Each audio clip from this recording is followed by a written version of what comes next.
Let's see then. Want to buckle my shoe? I wonder why that is my go-to every every goddamn time that I wanna do a sound check. But hi, good evening, good night, whatever it is time for you.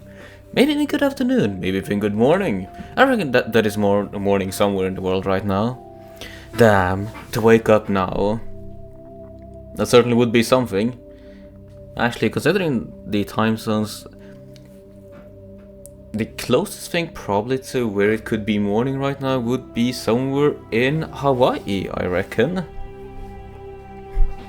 But yeah, my ramblings and mumblings aside, welcome everyone to yet another RPG Saturday. Tonight there will be more Mass Effect, and considering the pace that we have been going on with the games with, there's a high likelihood that this will be the end of Mass Effect. Hi Luag, welcome. Hope you had yourself a good Saturday. Check in before dead. Yeah, no, maybe you can even have it open as you go to sleep. May my dulcet tone ebb you over to rest. I cannot forget to mention it as well, but I saw this earlier. Thank you, Robert Fluff, for following the transmission. Hope that you enjoy yourselves here massively. Alright, I'll just be doing a couple of stretches.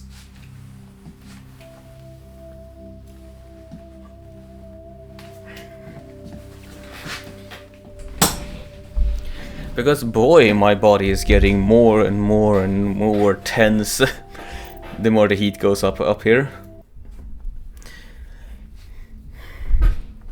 But you know what else the heat goes up with? This gun that we are carrying. Right then, last time we beat Vermeer and we managed to get back to the Citadel with proof that Saren's up to something nefarious. Now, well, now we should just head back on over and do the final stuff that we have to do. How many assignments do we actually have left? We have the UNSC Cerberus, Besiege Base, and Investigate Shipments. Hopefully none of those will take me back to the Citadel. Then we have these collection quests, which I will not be doing. So I think that we are fine.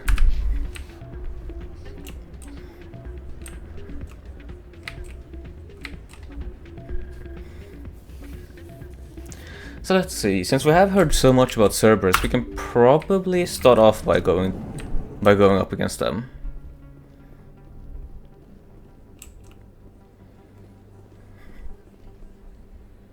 Oh! I wasn't prepared to make that loading trigger. Now that's very surprising.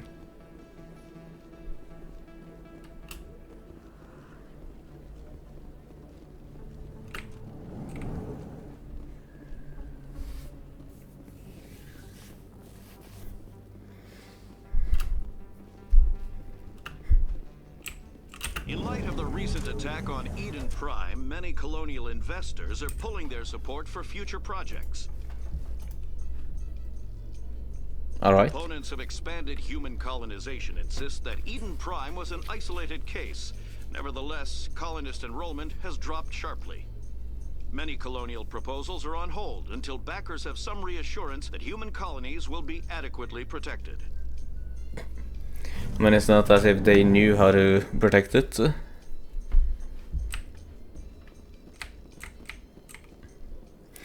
No clue that they were gonna be attacked by Geth of all things, after all. Exogeny Corp recently released an official statement regarding their missing survey team in the Hades Gamma Cluster. According to the statement, the remains of the survey team were discovered not far from their abandoned research camp. There were no survivors. It is believed the researchers were the victims of a random attack by raiders or mercenaries. Names will be released after next of kin are notified. Random, sure. Totally random, I will say.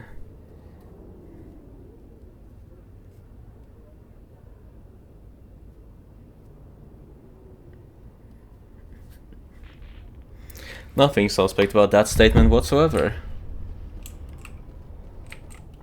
Did I scan you?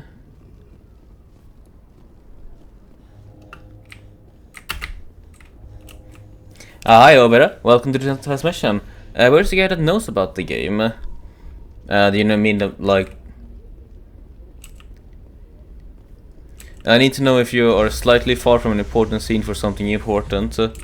Hi, you're new. Sorry, Commander. The Normandy's locked down. Ambassador Udina gave the order. Sorry, Commander. The Normandy's locked down. Ambassador Udina gave the order. Well, currently we are in a puzzle zone, in which I've completely forgotten what my main mission is. Let's see. Meet with Anderson at the Warden the Flux.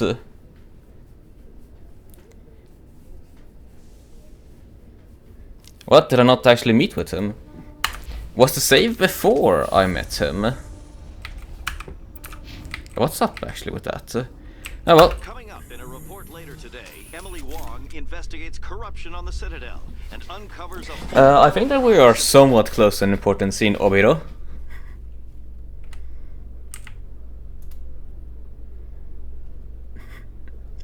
But just how close I am not entirely certain about.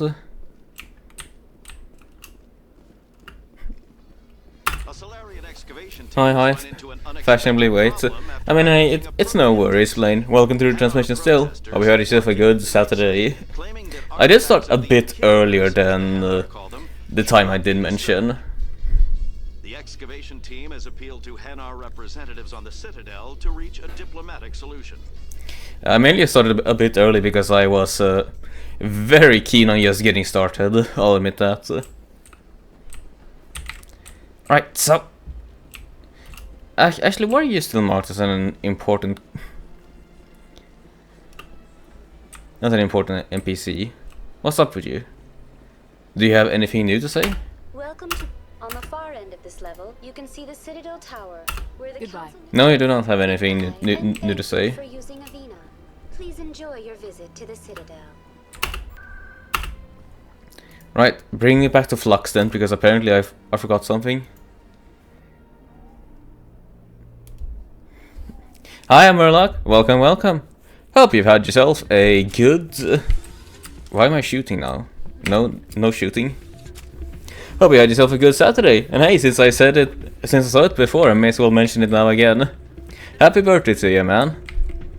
Hope you had a good time. Right, so did our talk not go through? Ready to get the hell off this station, Commander? Alright, that's what we were waiting on. I completely forgot about that. My dumbass self forgot that we need to press the ready button.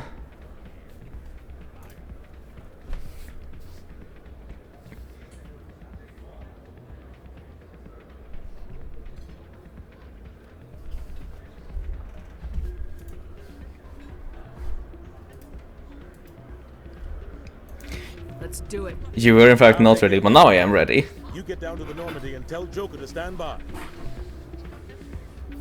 There, now we can go right ahead. By the way, how old are you? Well, I won't really say my exact age, but I guess it would be apt to say that I'm in my late 20s. That gives me a wide enough berth. A wide enough berth, but still being somewhat specific. Wow. Now that's there we go. Now it's loaded in properly.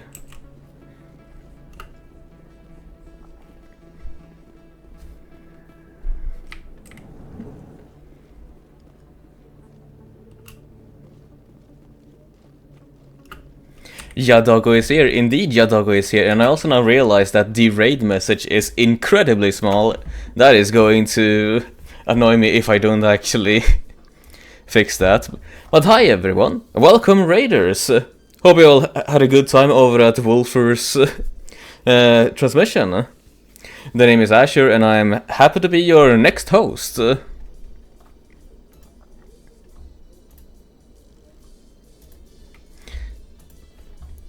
What we do here is usually that we play video games and read novels. But from time to time we also tend to discuss game design, character writing and other stuff that is needed to create a wonderful experience in this wonderful medium that we call video games. If you stay here in the real world, you might have to learn something. And with how you pronounce your name again? I don't know, Azure. Azure.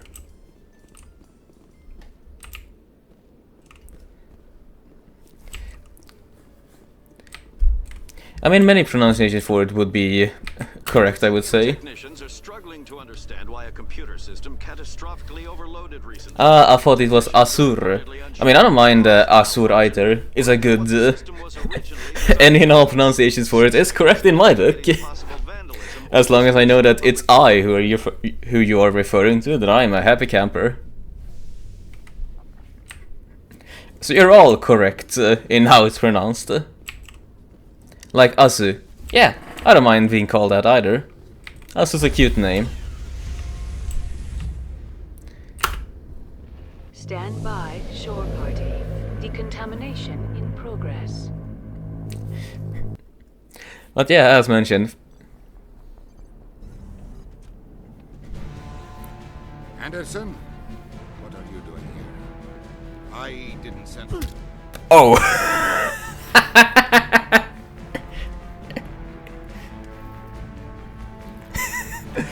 Oh boy. He got knocked out. Get us out of here, Joker. Now. Like sneeze. Achoo. Yeah, somewhat. But yeah, as mentioned, you can call me whatever. I tend to respond to many different names to me. And congrats Murloc for a 5 transmission viewing streak.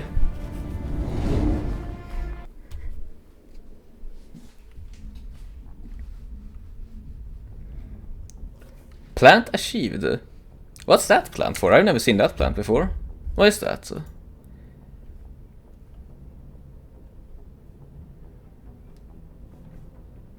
Oh, it's... I see now, I see now. Well, I say that I see now, but I don't actually see now my entire...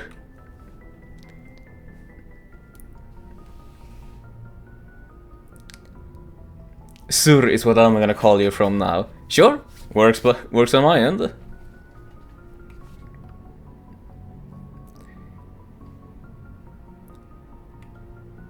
Right. I don't know how that happened.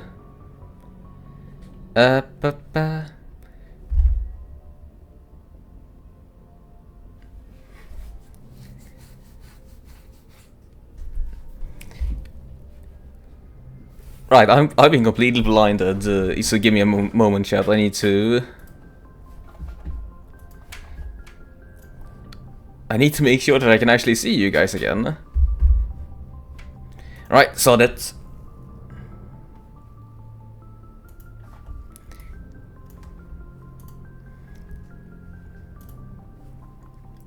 We'll just be restarting you guys. Now I can see you.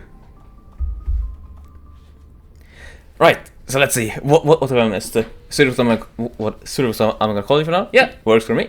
And is that your OC on the PNG right corner? Aye, that's correct. That would be I. Azure, at your service. And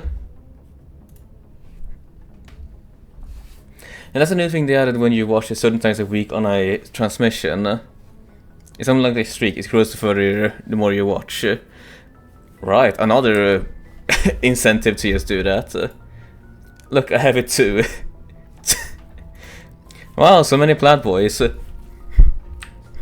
I am utterly impressed. Tsurshan kawaii. I mean, I can be a bit cute. I'm mostly being described as hot, but that may be because my systems are always running on high, and that makes this chassis go a bit warmer.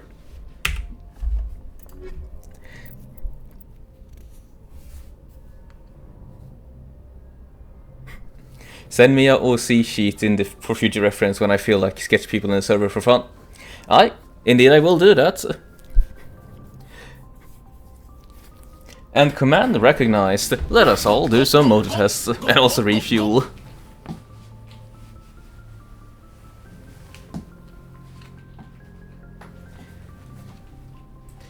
And I will do a big stretch.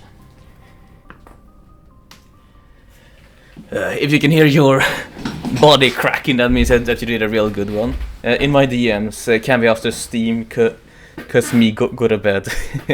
Hey, no worries, it's very late where you are right now. So if you need a raid and run, I do totally understand that. But hey, I'll be wishing you a pleasant night's rest then, Wolfer, and I'll be sure to do that. Thank you for the raid still.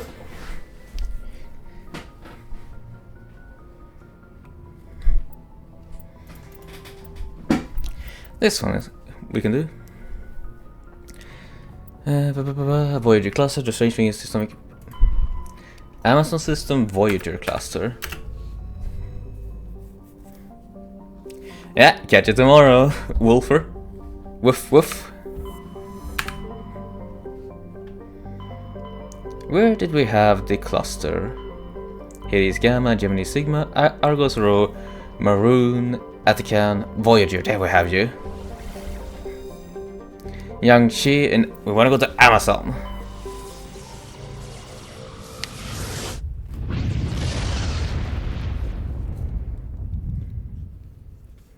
Commander, incoming signal from 5th Fleet HQ on the Citadel.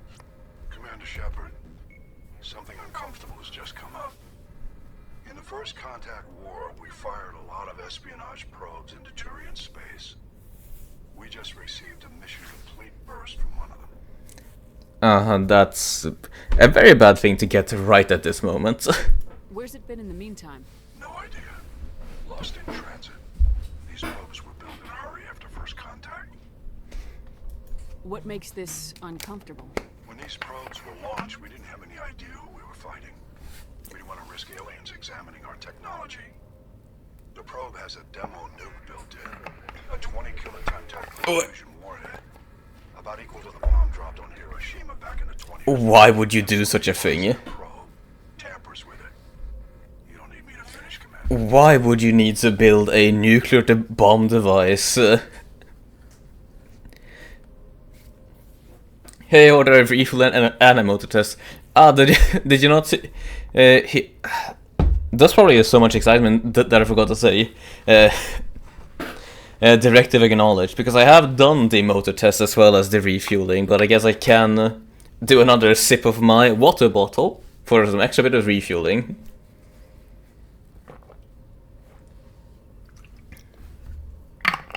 Alright, actually speaking of that, when you redeemed refuel, Murloc, did you hear the new sound effect that was added? It was a request from a frequent viewer of this transmission. I would ask for your ref too, but I have too many health on driving, so I better not promise you any fan art. Hey, it's alright. It is the spirit that matters, and your willingness to actually even offer that means a whole lot to me, Murloc.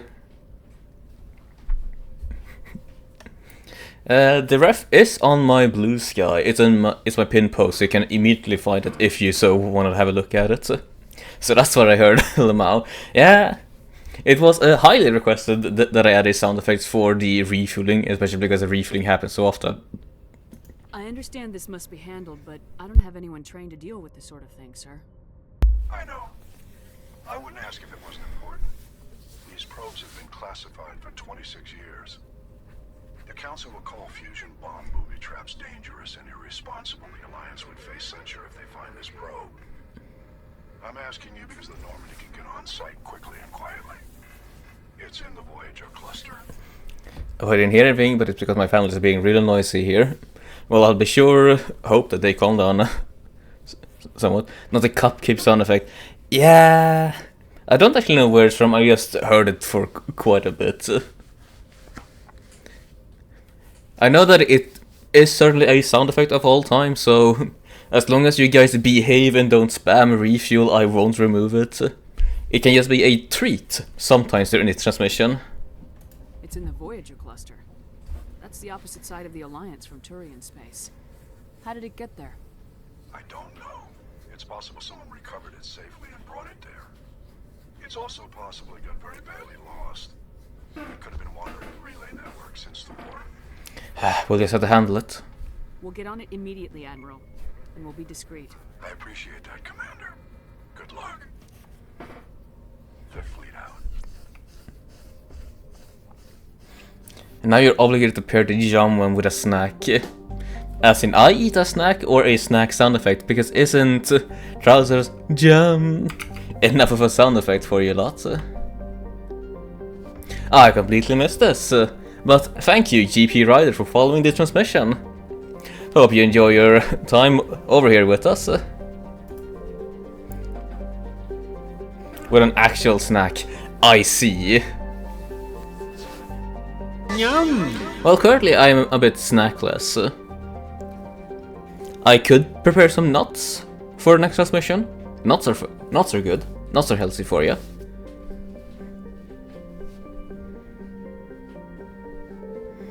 Let's see, which planet would it be on? Tremor is a standard hydrogen helium gas giant with traces of methane and nitrogen in its upper atmosphere. Gas deposit. Good idea, nut per jam. I mean, yeah, nuts are a very good snack. I think probably my favorite is... I think probably my favorite nut is a peanut combined with chili powder and honey. That it's not as healthy as just your plain nut, but it's still a very good nut. Nuts are good. Yeah, sure. Still baffled at the realization that I might be older than Azure. Can't call him daddy anymore. Well, hey, you can call me whatever you desire, Murloc. And there is also a case of I have been told that I give off a paternal energy to myself. So at the very least, then that might be a daddy angle for you. Chili powder, did I hear that right? You heard that right, indeed. What is a bit of spice in your nut? A small rock and ice planet, Sibin has an extremely thin atmosphere of hydrogen, sulfide and ethane. Its frozen surface is mainly composed of magnesium and silicates with deposits of iron. Sibin's crust contains a significant deposit of green serpentine, a mineral formed by volcanic activity. This suggests Sibin was more geologically active world in the distant past.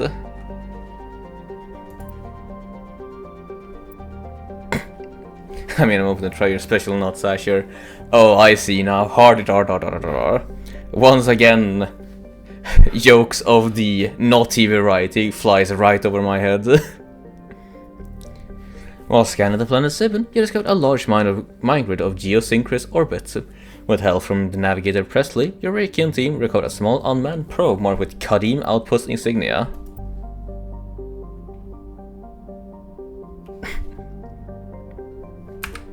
So it's a perfectly safe sentence, your special nuts. I know, it might be, but you guys certainly are handling it like it's not a normal sentence. I'm not sure what other implications there are. I see then. Well then I just have to wait. And I guess I'm being bopped by Murloc, as it were. Sonetma is the second of the Amazon system's arid super-terrestrial worlds. It is considerably less dense than its neighbor Dunasia and has an atmosphere of carbon dioxide and ethane. Its frozen surface is mainly composed of iron-laced silicates with deposits of sulfur. So many... all of the planets so far was surveyable, that is funny. No, I'm bonking the mods. I see. Understood. Dunasia is an enormous terrestrial world, nearly twice the size of Earth. Its environment is similar to that of Mars, arid and a mix of craggy basalt highlands and sand-scoured deserts of iron-laced silicate dust. Dunasia's atmosphere mainly consists of carbon dioxide and argon, but the planet's mass is great enough that measurable amounts of helium and even molecular hydrogen remain trapped in its atmosphere. The planet's gravity well is deep enough that it has collected nearly a dozen of small satellites. Most captured asteroids, its surface is scarred by many large impact craters marking the final resting place of other captured asteroids. Well, I guess we have one more we can investigate. Yeah, there we have it. Algebinium is a small terrestrial world with an extremely thin atmosphere of carbon dioxide and krypton. Though the planet has sufficient mass to maintain much thicker atmosphere, much of it has been blasted away. The red giant Amazon is a long is a long-period variable star, currently at an nadir of a 16-year cycle. At peak, its energy output doubles, lashing Agrinium with intense heat and radiation. The crust is mainly composed of aluminum with deposits of tin. Much of the surface is coated with fine silicate dust, which easily penetrates the smallest of cracks of foul machinery.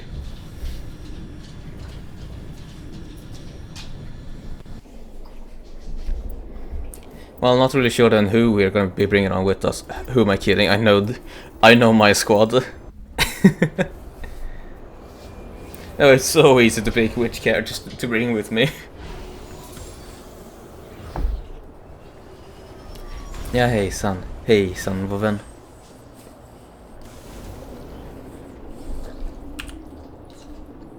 How is the map looking? It's looking pretty red. But this direction seems correct in finding whatever anomaly that we have on our way.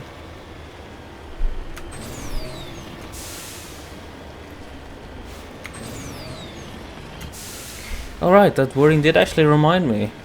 Did any of you guys ever play those anomaly spotting games that were popular for a bit? Ah, come on now. That's surely steep enough that I can just climb up it. Come on. Nope, that is actually too steep. Damn. Can I... Nope, not enough. Oh well, long way around then.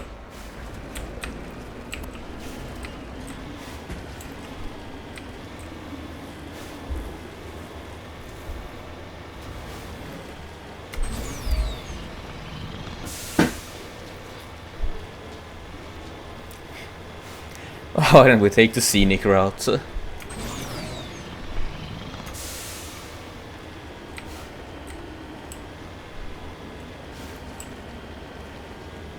That area is big enough to have a treasure maw in it, and I am not in the mood to fight a treasure maw. Implying you have a brain. Sorry, I had to say that joke. Nah, Murloc. Do be a bit kind. After all, the people here that are moderating is making sure that we aren't being spammed by a bunch of nefarious bots to say like AI viewers here, best AI viewers. At least they have changed their gamebook to say get massive viewers at Streamboo, and now they just advertising AI viewers. That's the source of the signal. This smells. I agree. Your probe didn't crash. It was moved here. They may not know what they have. Let's find it before they set it off. Right. In we go.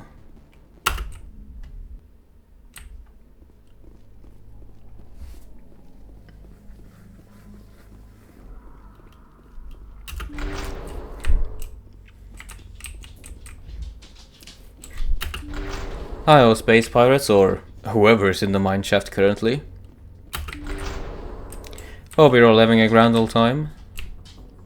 Well, it seems to be a grand old time. And it is very silent in here.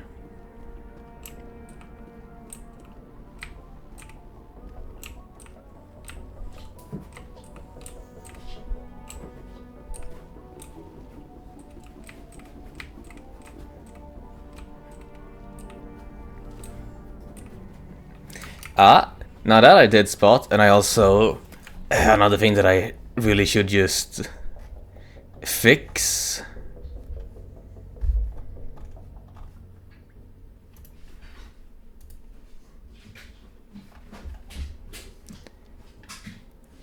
Are you not big enough? Well, anyhow, I did spot that. Thank you, Jackal9, for following the transmission. With you, we managed to reach our next goal of 70 followers. Thank you very much. Hope you're enjoying your time here.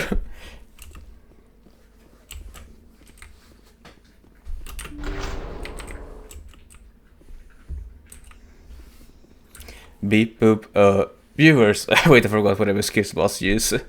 Outside. Hello, General. How's everyone doing? I'm doing quite alright. It's been a good Saturday on my end. How's it been for you, Jackal? That was a detonator. Jesus, that was loud. Just screwed us. Shepard, at last. And whom's do you happen to be? You have me at a disadvantage. You don't remember me. No matter. I remember you. I never forget anyone I fought. My name is Ilanos Halliot. I doubt you know it. Who do you think runs the Terminus clan, Shepard, huh? Thousands of pirates, slavers, criminals of every stripe? Also, you got my name right. Hey, I'm happy that I managed to get it right. I do want to try to be at least respectful enough to remember people's names. Let's see, I did forget to read this one. Sorry, the voice in my head loves making me say mean jokes, but I still don't mean them. Well, hey, as long as you don't mean them, Murloc. We should all have love in our hearts.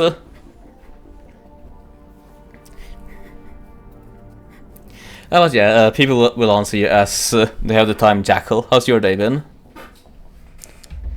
An acclaimed leader. In most criminal organizations, it's the one who's recognized as the most successful. That's correct. The one who kills the most men, seizes the most ships, pillages the most colonies. 3 years ago, I was the strongest. I used my influence to assemble a fleet. We would drive your kind out of the Verge. Ah, you're the one who attacked Elysium. You're the one behind the attack on Elysium.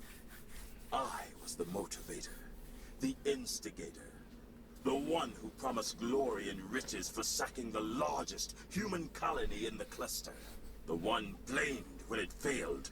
Failed because of you. Your damnable holding action.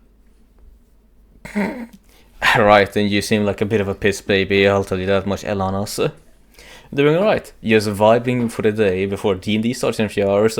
Ah, no way, that sounds fun. What are you playing, Jackal? How goes the transmission? Fairly well. Originally started only 30 minutes ago, and if it all goes alright, we'll be reaching the end of Mass Effect today. Which is a pretty good thing then for a RPG Saturday transmission. Can we not negotiate? It doesn't have to be like this, Halliot. Empty words from a dead person. Goodbye, Shepard. Orders, Commander. No one panic. We've got air and light and the Normandy's still in orbit. Let's look for another way out. There's no time to get out. You have to disable the bomb before it goes off. Oh, 10 seconds! Alright, we'll do it. We'll do it the manual way, because if I screw up, then that will be entirely on me. Oh, that was easy. Oh. Oh, no, there's multiple parts of it to dismantle. Right, gotcha.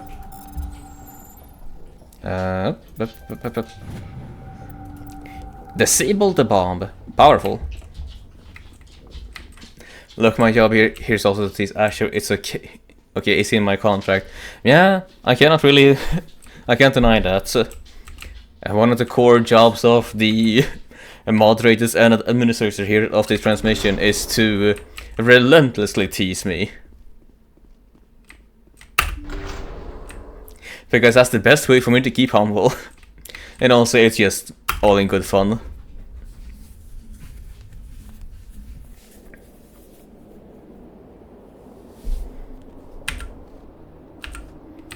Where are we off to now? Oh, so that's why it was hard to just climb up the mountains. They didn't want me to just cheese it all the way over here. A book I got called Dragons to take Monster Hunter, Battle Chef Brigade, Dungeon Meshi, and meets Food Network cooking show as a team in a tournament. That sounds ludicrously fun as a concept. Is it a whole rule book, or is it mainly just a third-party mini-campaign? Right, let's see. Pistol, sniper, you can keep the Raptor Rex.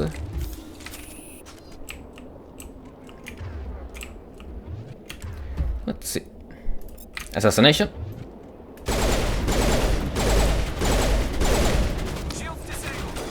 Whoop. Already shields disabled. We'll get back up.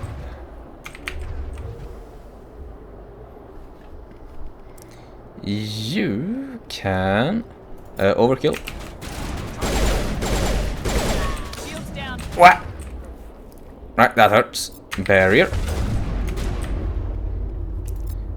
Singularity.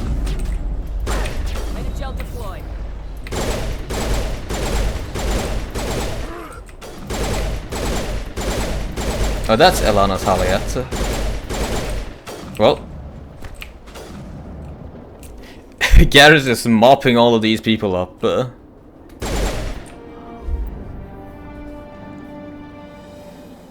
My mod only bullies me for how bad I play games and calls me gay. Well, I hope that he calls you gay with love, Murloc. Now, let's see. There's some Homer's book itself isn't official, but allowed some other stuff to be added as well as change the main story since everyone, including myself, are furries, so we wanted to diversify instead of doing something that's full of elves. That's totally fair, that's totally fair.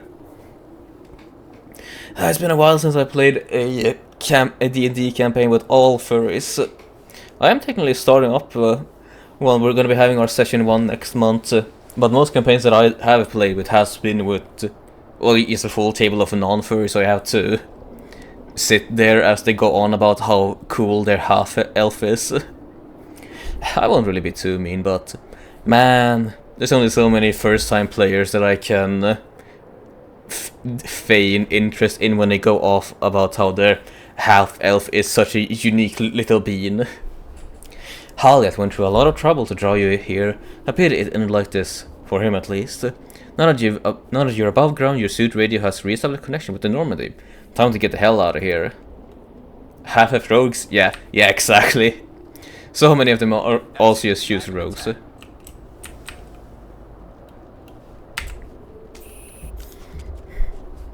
I mean, I won't knock it. You can make yourself a fun half-elf of rogue to play as.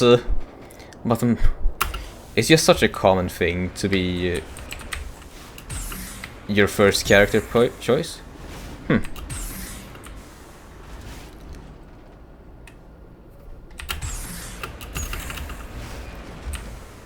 Right, that's another new bug added to the counter of, well, that's weird. Now, well, we'll return to Normandy. Rat or fighter? Ah, yes! Human fighter, my beloved.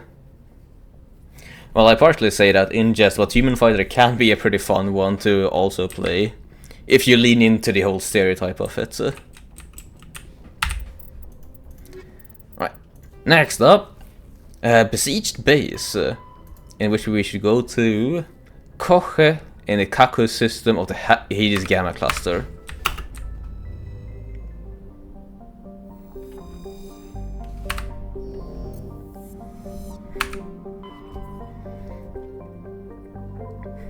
I think that's probably one of the funniest characters that I ever did have the opportunity to play. It was very much so a homebrew guy, but I played a mushroom fellow. A mushroom fellow that was a fighter, but I styled him to be like a samurai.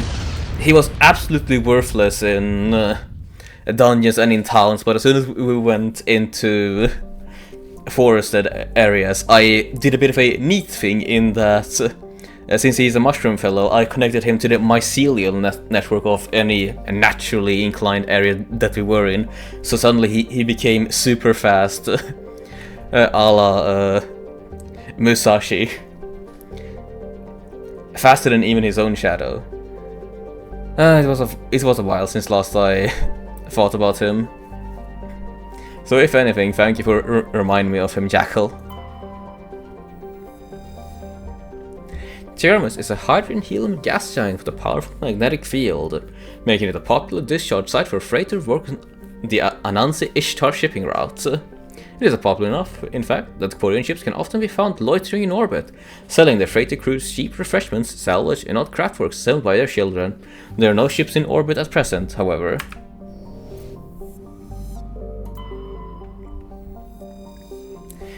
A large but low-density terrestrial world, Farangor is generally believed to consist mainly of water ice, occasionally upwelling of metals caused by interacting tidal forces of several large moons, suggests the core is small but extremely dense. Farengor has a thin atmosphere of carbon dioxide and ethane. Its frozen surface is mainly composed of dark carbon-laced water ice.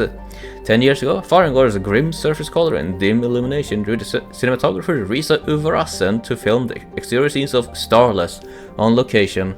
Acknowledged as a masterpiece of gothic horror, the sets, well preserved by the vacuum, draw hundreds of tourists to the backwater systems every year. I love that concept. Thank you. I do have a couple of friends who want to just make meta characters or that are as broken as possible within the systems that whenever they play. But personally, I'll always just find it fun whenever you make a character that has a fun gimmick. Be that a fun narrative gimmick or a fun gameplay gimmick. Polonium, nice.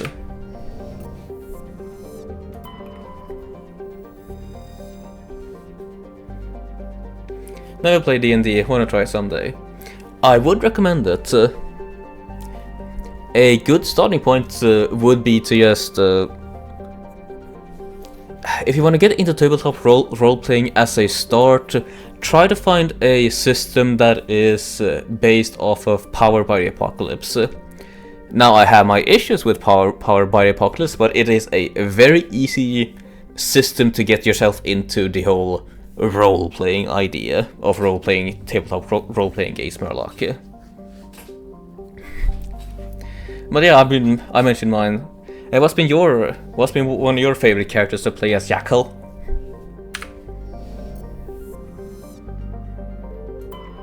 Kochwe. Here we go. Kochwe is a terrestrial planet whose surface is mainly composed of aluminum with numerous deposits of calcium. Though it has enough mass to retain a dense atmosphere, Kochwe is nearly a vacuum. This lack of atmosphere allows a moderate average temperature, but differences between day and night are extreme. The surface of Kochwe's sunward-facing side is usually covered by a haze of volatiles, mainly water vapor and carbon dioxide, which return to the ground as frost over the course of a long, cold night. The Certa Foundation has established a research outpost on Kochwe to investigate the native subterranean life on Kochwe, which shows incredible resilience to extreme heat and cold. That is a good question. Yeah, it usually is, because it's like asking, hey, which of your several children is your favorite? It is a very mean question.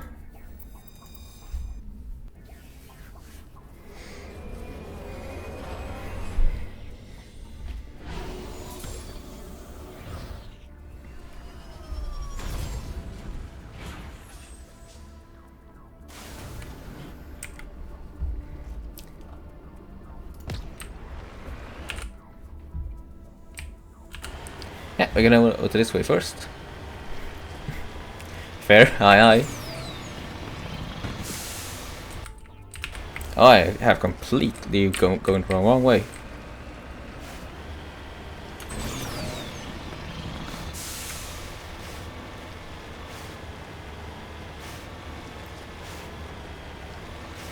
Ordering here some shrimp fried rice and sweet and sour chicken. That sounds like such a good dinner. It's been a long while since I had shrimp fried rice.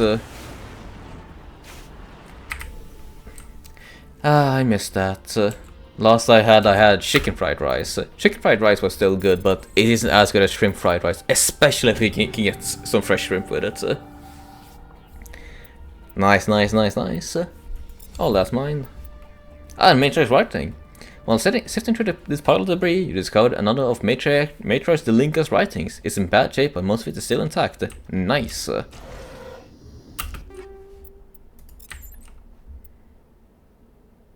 Another Matriarch writing. I would say it was a campaign I played called Snakes and Saloons, a Wild West styled world. That's fun. It looks like someone has been living in this place. The small crate held some stale food and one of Matriarch Delinka's writings. It's still in fairly good condition, unlike the food. Well, that's a hard one.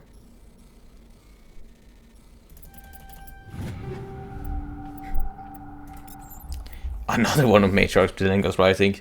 It's not clear who owns this container, but you discovered one of Matriarch Delinka's writings inside of it.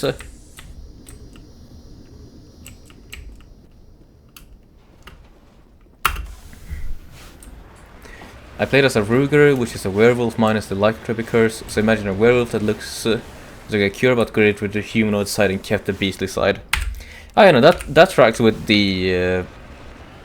well, technically that tracks with the French legend of the loup-garou. But yeah, sounds fun, sounds fun.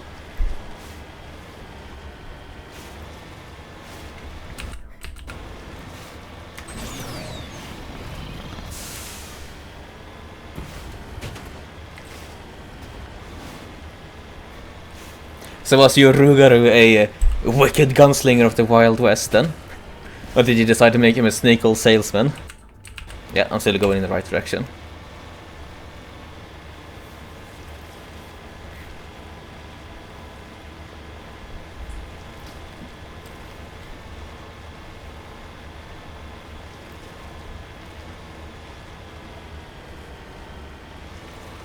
Well, this looks like a clean spot. So.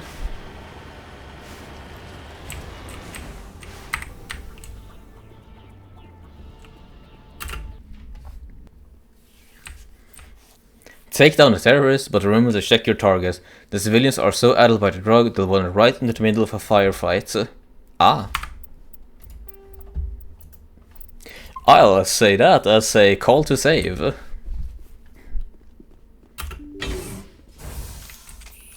Alright, not yet. Malfunctioning object. Kinetic exoskeleton 8. Sure.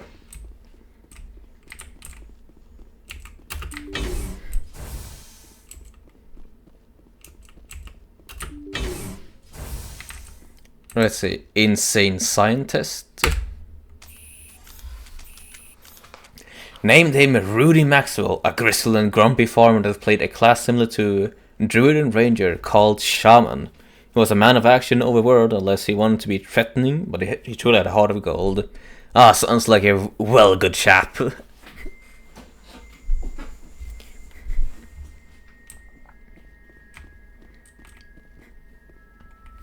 I do like the idea of combining... What? Right. Right. Right then, you did not need to do that. You did not need to do that, Ashley, but sure, just fucking kill everyone. But yeah, Jackal, that sounds like a very fun character. If you two can't control your fire, you two will remain over there.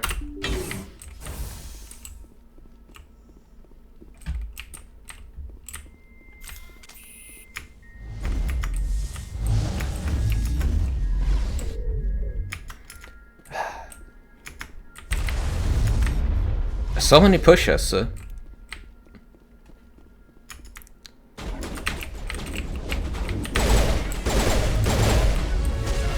Oh. No. You two do not walk in.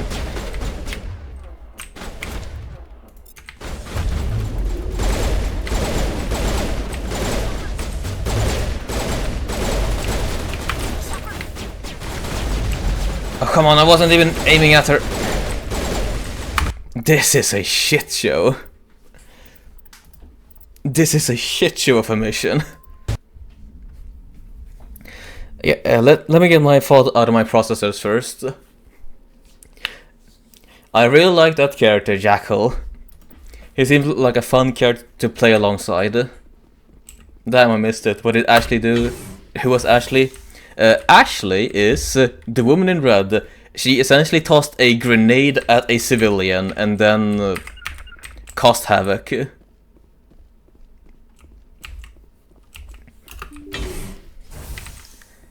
I wonder how many resets I'm gonna allow myself.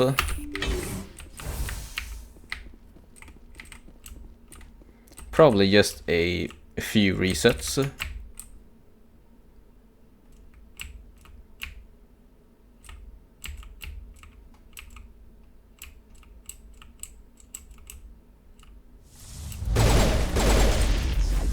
Nope.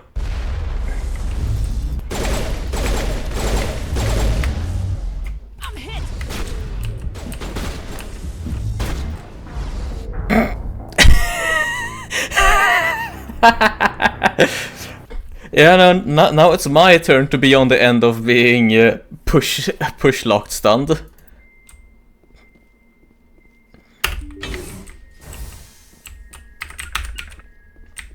Thank you. He was very selfless, but don't call him out on it. You'd get a grumpy stare.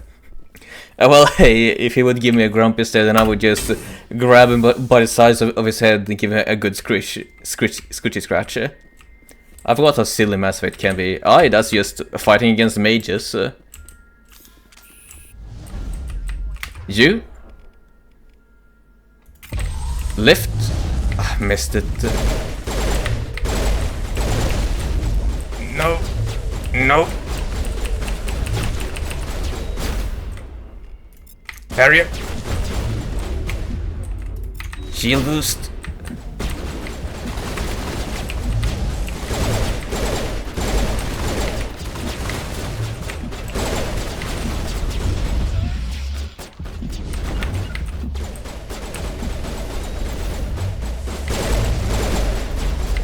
Stop.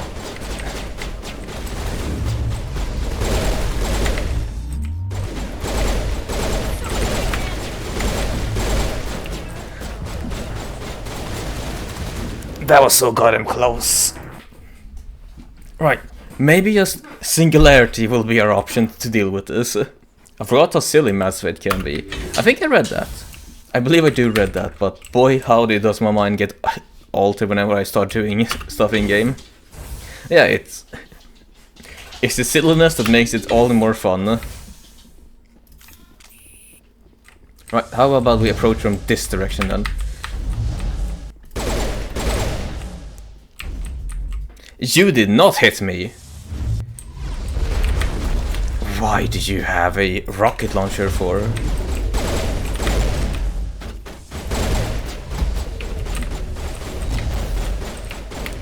Right, singularity.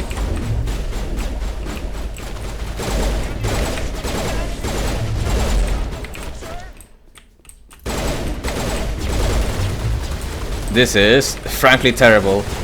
So bad, so bad, so bad.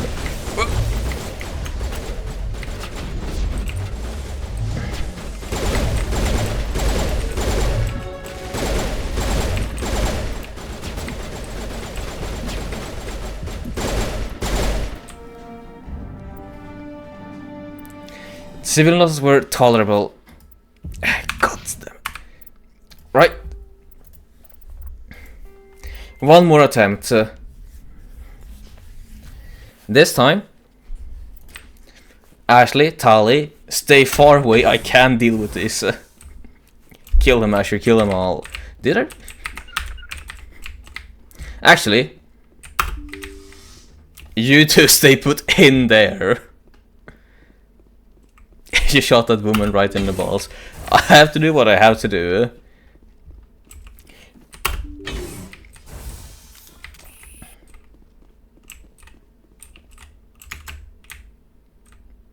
Right, let's see. It is a radius in which they are activated in.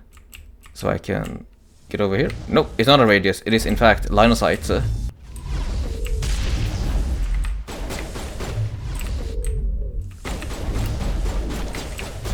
oh, oh, oh. No. Go back. Actually, why don't I just do this? Why don't you guys just come over to me? Why should I come to you?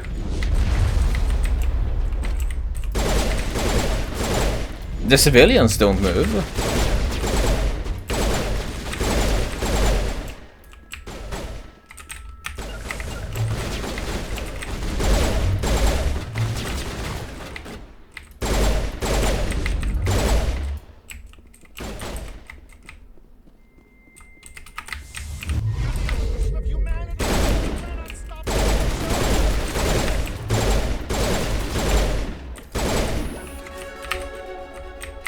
Right, you two stay being there. There's only one more person. And as long as I can get a lift in.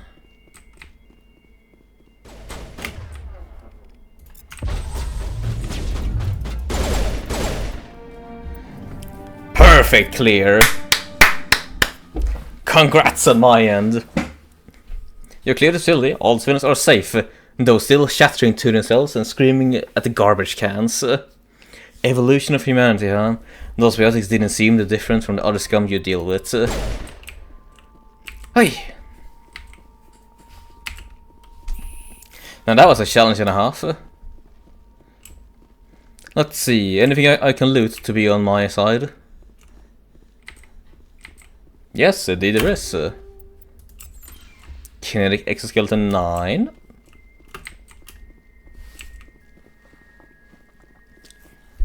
And I guess as well that did teach me that my companions can actually open up doors even if I close them on them.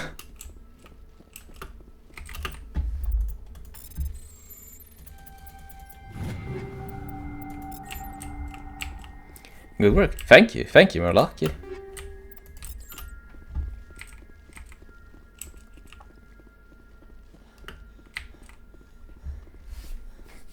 Right, then. Now I think we have one more side mission to do before we are heading into the next main mission, in which we are going to Ios.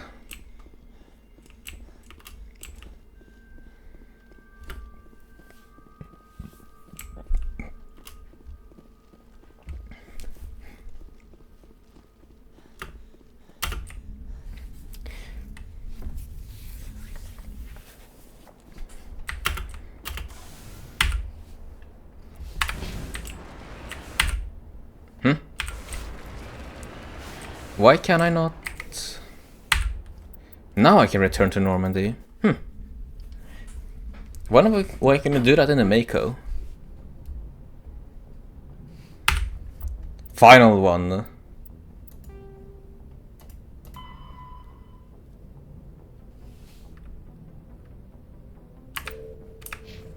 Message coming in. Patching it through. I didn't think it could be done, Commander. You managed to secure the base and neutralize the biotics without a single civilian casualty. Glad I could help. It only took like 5-time rewinds. Just doing my job, Admiral. I couldn't let innocent lives be lost. I wish every soldier had your definition of just doing your job. You're a credit to the uniform, Shepard. We're in your debt. Fifth Fleet out.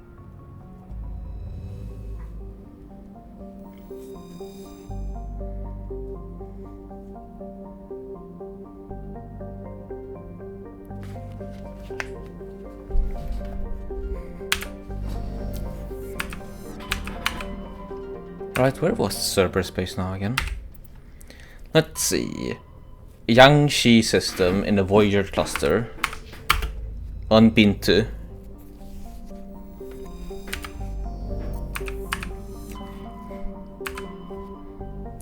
Voyager. Yeah, there we go. Voyager cluster.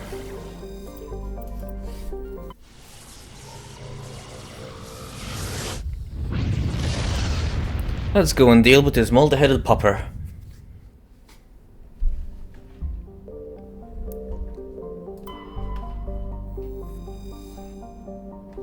Shepard has the same powers as Subaru from Re-Zero. I don't think it's canonical that Shepard can rewind time. It's more so just my ability as a player. Though I guess speaking of that, I do find it very funny how in every single Elder Scrolls game they do give you a reason why you can save and reload. I do find that very charming whenever there's an in-game reason for it. Patagiri has a thin atmosphere of composed neon and chlorine. Its frozen surface is mainly composed of silica with deposit of copper. And during the long, cold night, the chlorine in the atmosphere falls to the ground to form in the form of frost.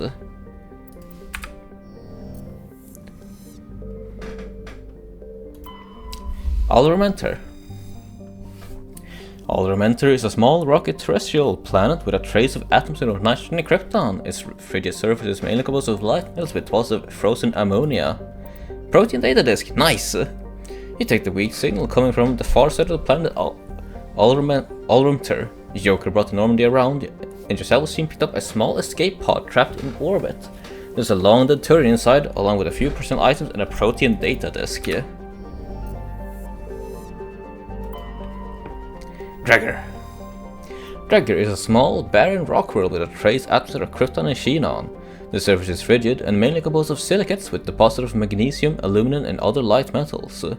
Dregger has a weak magnetic field, making it unsuitable for drive-discharge operations. Beryllium over to us. Here we go, Bintu. Bintu has an atmosphere of carbon dioxide with a permanent haze of toxic chlorine and clouds of sulfur dioxide that periodically drop torrents of acidic rain on the surface. Fun. Its crust is mainly composed of sulfur with deposits of calcium. Like most worlds in the Voyager cluster, Bintu has only been charted within the last 20 years by Alliance surveyors. It has no known native ecology. Data about the world is surprisingly brief and generic, painting a picture of an unpleasant and uninteresting place.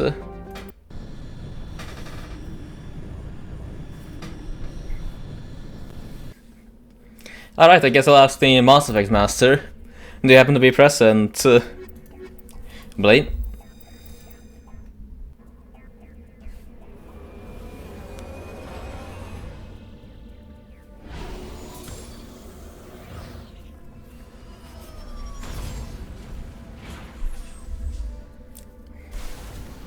Planetside.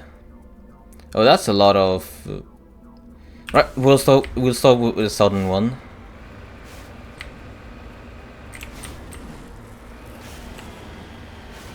I know, wait, Cerberus, 3 other dogs, 3 research facilities, that does track.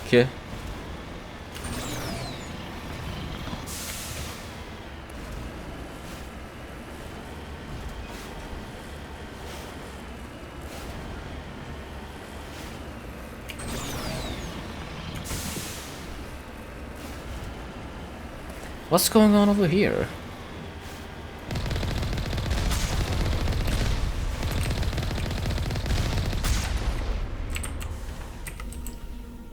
Why can't I go in this one?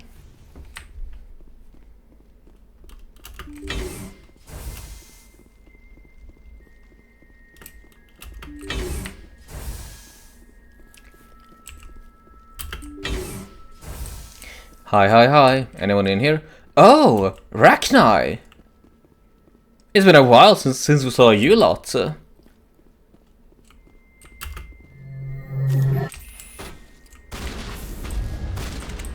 Ah, so that's what you've been up to. Whoop.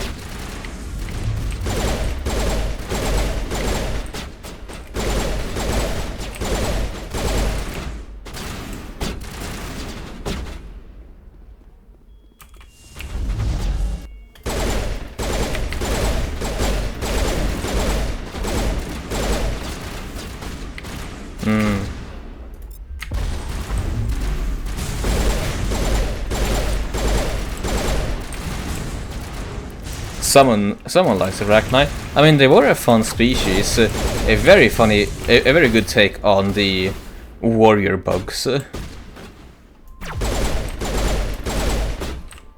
Did I miss someone? Yeah, no, I did miss someone. You've eliminated the threat at this facility. Continue to one of the other nearby labs. I probably didn't need to also open up the box to kill the Arachni, but it did lead to a bit more of an open arena to fight in, so we take those, I guess.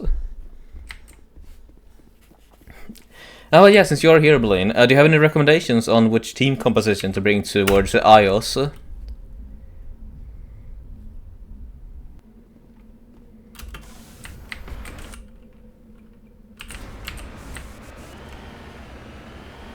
A pyramid.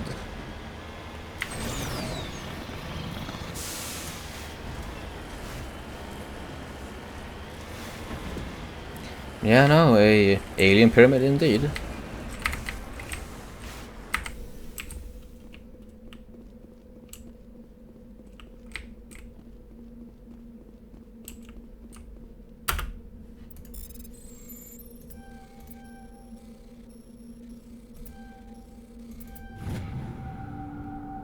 My bias team setup with Rex and Garrus, fair enough. Then we'll be bringing the boys with us. There are a few children's toys and some ragged clothes stuffed inside the top of this monument, along with a protein data disk here. Ah, that's a bit sad, isn't it?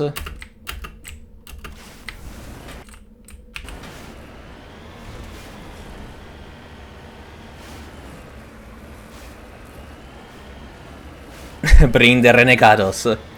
Aye aye, I shall.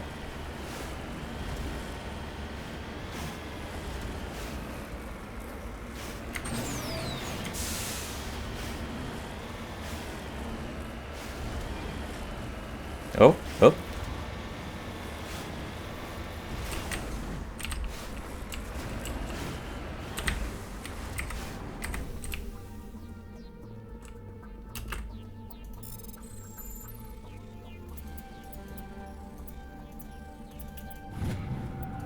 Uranium is ours.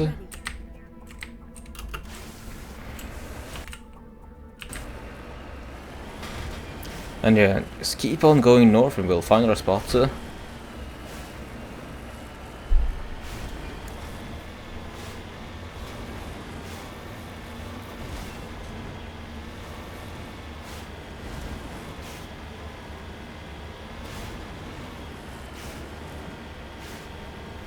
Man, my mind really can't stop wandering over to how was the Mako in the OG Mass Effect game? Because right now it is a very heavy, or at least it does feel a bit floaty, but still the heaviness can be felt. And considering what I heard of OG's be even floatier in the first game, or in the original, then how much bounce was it in that thing? Yeah? How bouncy was it?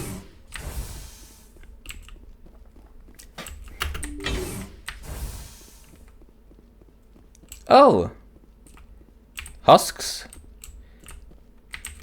I am right, the Forian, isn't it? Yeah, Forian Creepers.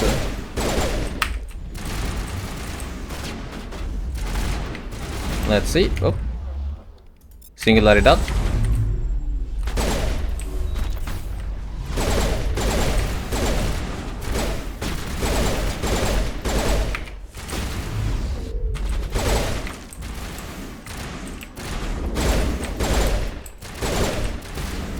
Hey, show your face again.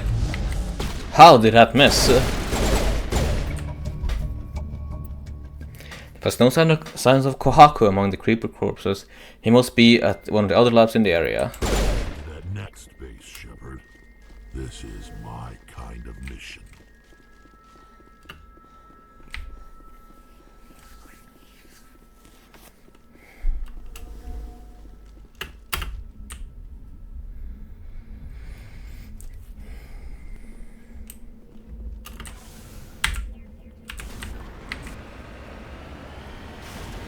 Your princess is in another castle. I know that is a joke at this point, but I do wonder just how...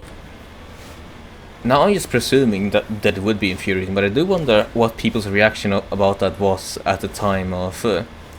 I've been struggling through these past 4 levels now, but finally I'll be able to save the princess. And then a big... nope. Sorry, chap. You've done a good job, but your princess is in another castle. There probably is some reviews of it left behind.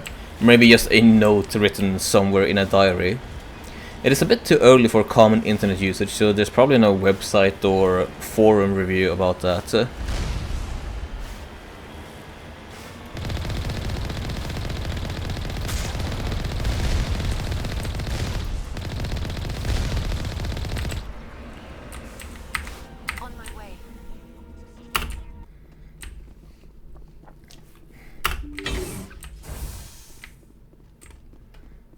I wonder what will be in this room then.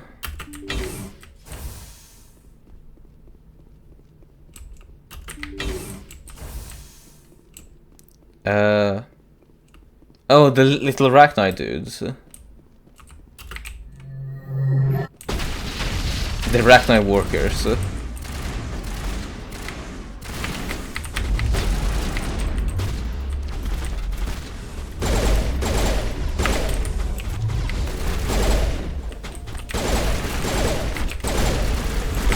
This is such a mess to deal with.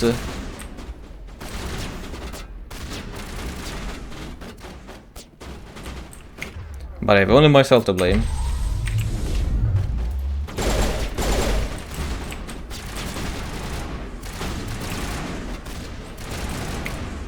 Liara, please lift him up.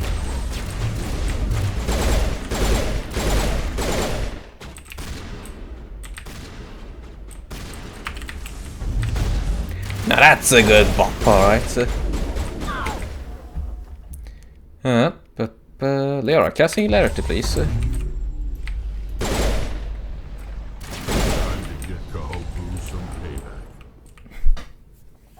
I can imagine being a child playing Mario Bros in my NES and by Castle 4 thinking that the game is endless and there's no princess at all. Yeah, no, that would be a very apt child reaction to it. Just, man, the game's infinitely big. You check for a pulse, but find none. Admiral Kohoku is dead. Despite the ferocity of the creatures he was sealed in with, there are no signs of trauma on his corpse.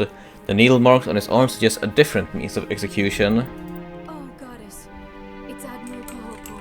I guess Cerberus found him after all. Rest in peace, Admiral Kohoku.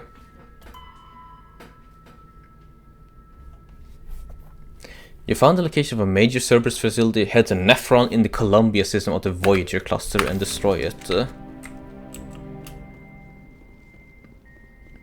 The quest continues.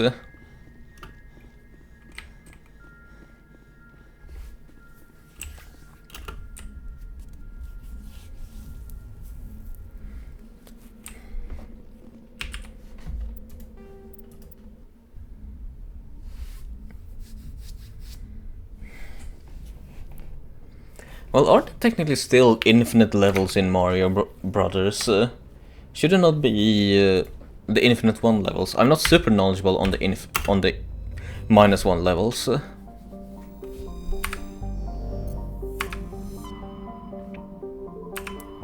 Let's see, they mentioned the Voyager cluster, did they? Was it in Amazon?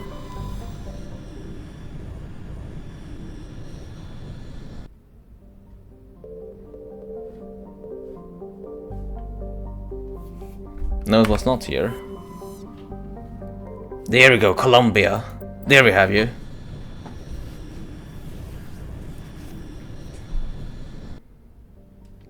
Now this is a small system, Gromar. Gromar is a rocky terrestrial world with trace atmosphere of Krypton and Xenon. The frozen surface is mainly composed of copper with deposits of calcium.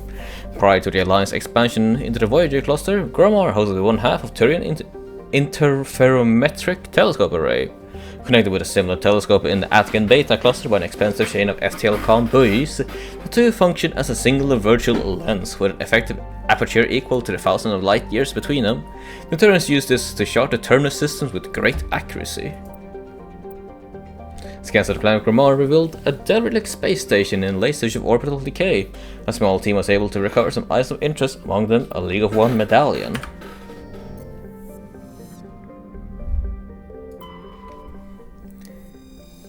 On Tater is an unusually large ice world with a core of silicate rock and light metals, and a trace atmosphere of Krypton and Xenon. The crust is mainly composed of water ice. On Tater, ice sheet shows obvious signs of large-scale fracture and refreezing, centered on a massive crater near the South Pole. A recent extranet meme suggests that a Protean ship crashed through the crust of the planet before the collapse of their empire. It might still be recovered from the planetary core. This is purportedly the source of the planet's unusually high mass. Careful mapping on Tater's gravity field by orbiting satellites have proved that the planetary core is entirely normal.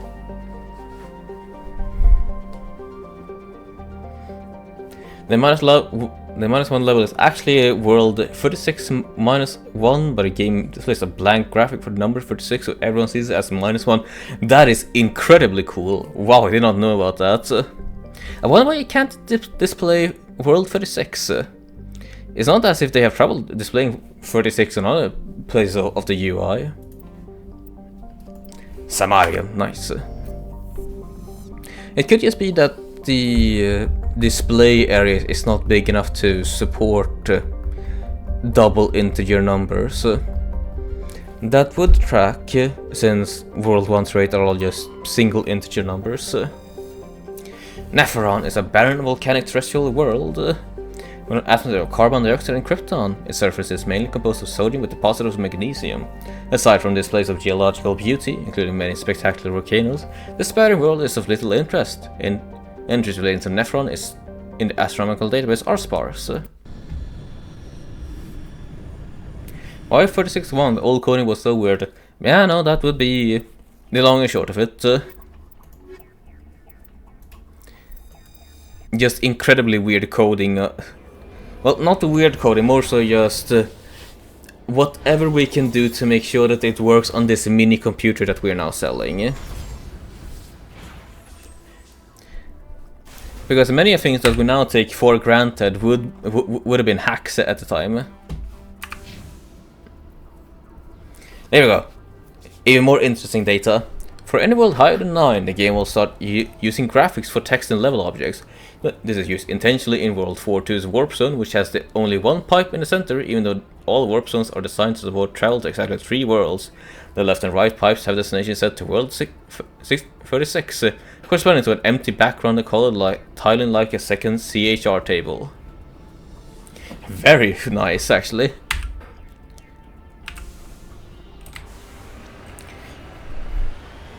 Man, that's such cool. The cut to the shot of your ship mid-travel is always so abrupt and makes me see my internet is lagging. No, in fact, it is just my system being a bit faster than the game intended. There's probably supposed to be a smoother transition, but alas, no smooth transitions here. Only the speed of light to travel with.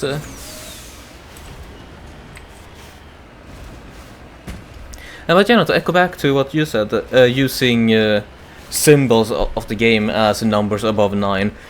I do somewhat remember that,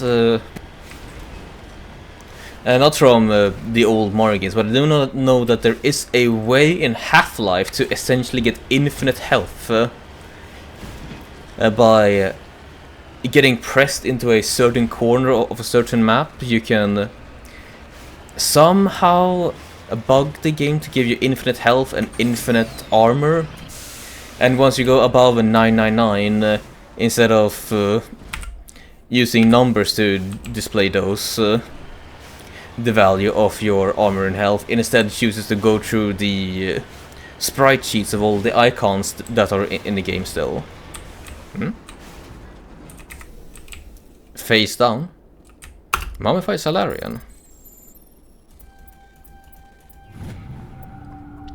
The Cerberus soldier had an identified tag for Captain Varsint, one of the Salarian soldiers responsible for capturing the League of One. It is unclear how he came into possession for this relic. Oh my god, I never heard about that glitch. Yeah, there is a video by a guy called Greyfruit in which he did a playthrough of Half-Life 1 in which he managed to make that glitch happen. He even showcased it. It is very interesting how game logic, once they run out of numbers, will just use whatever sprite that they have accessible to display that as a value. Let's see. Whoop, let's cause some havoc. Did you know there's also a 9-1 level? No, I did not know that. How did you get to 9-1? Huh?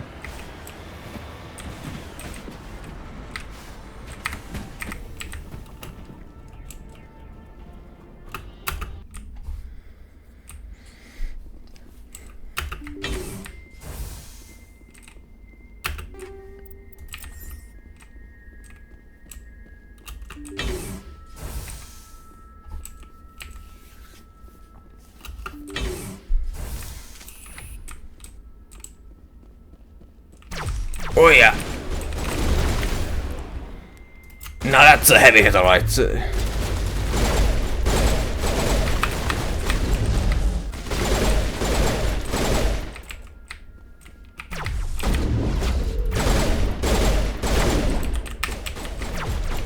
I'll have a little nap. See you now. Alright, catch you later, Murloc. Hope you have yourself a good nap. Get out of cover.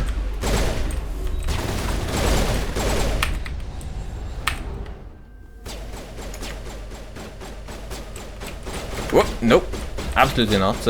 Ashley, walk over there.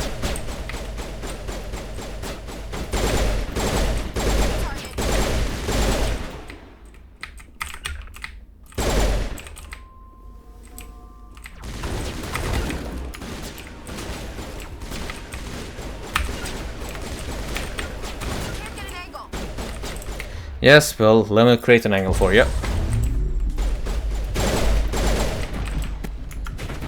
Singularities is still remaining the ability that I would classify as stupid good. Alongside left.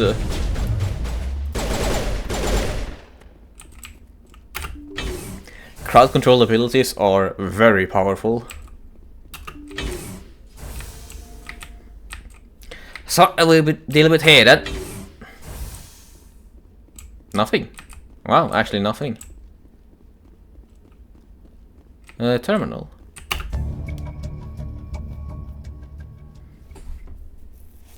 You constantly press a few buttons and alarm chimes. The optical database is flashing itself. Quickly, you copy as many files as you can to your hard-suit's internal computer. Its memory is wiped, the computer shuts down, the files are sure to be encrypted, but you've got time to crack them. Archive the files. Nice. It has been done. All of the optional assignments have been completed. And the gravity is just too powerful. Yeah, no, I don't think... Yeah, no, you weren't here for those, Jacko, but there are a couple of times during my playtime of this game in which push especially has proven itself to be both a powerful skill to make use out of, but also an incredibly funny skill. On the colony planet that we find the Thorian on, I somehow was able to push a Geth out of bounds by mashing him against a wall so hard that he clipped out of reality. That was a source for a hearty laugh and a half. I sent you a short of it. Nice. And we have a clip of that. Oh yeah, no, right. Someone did clip that.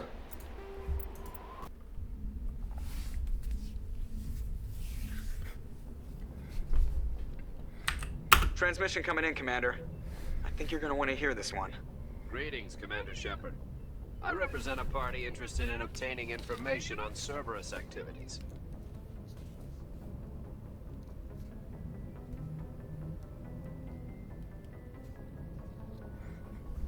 And what does your name happen to be? Who are you, and who do you represent? Who I am is inconsequential. Suffice to say, I am an agent for the Shadow Broker. You see, Admiral Kahoku contacted my employer looking for information on the location of any Cerberus facilities. We provided that information on the promise that he would turn over copies of all files gathered from the Cerberus systems to us.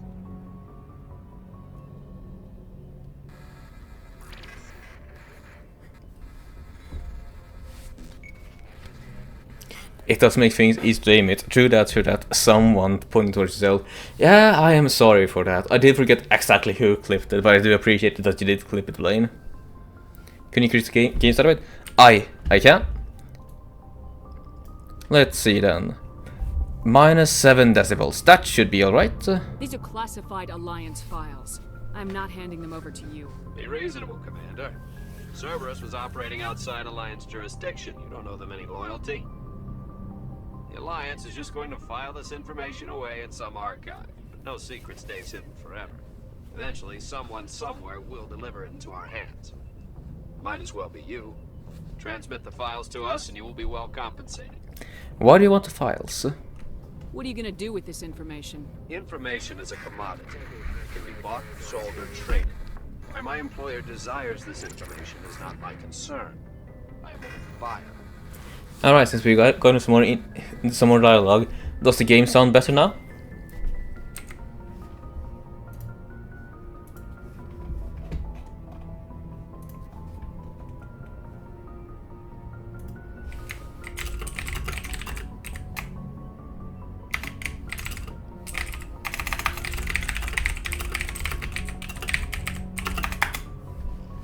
Higher, even higher. Right, so we'll try now. Sure, sounds good. I'll transmit the files. I knew you were a reasonable woman, Commander. My employer will remember this the next time you need something from us.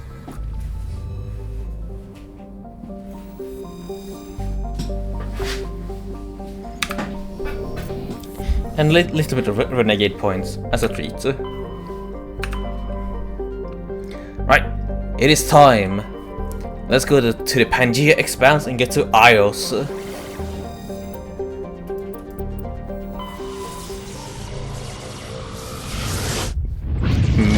money. I mean, it does feel good to have money. The draconic instincts at the back of my mind do say, yes, that's the good stuff. Safe is a relatively small hydrogen and helium gas giant. There are several tenuous belts of debris in equatorial orbit. Spectral analysis of the material suggests artificial origin, perhaps the remains of stations that once mined safe or helium-free. Agatoron has a pressure cooker atmosphere composed of carbon dioxide and ethane. Its scorching hot surface is mainly composed of sulfur with deposits of gold. Surface gravity is comfortable at 1 standard Gs. There are several areas of debris that may be wreckage of downed protein aerostat colonies. Based on the size of the debris fields, the population of over 100,000 was likely. And now we'll head over to Ios. Toron.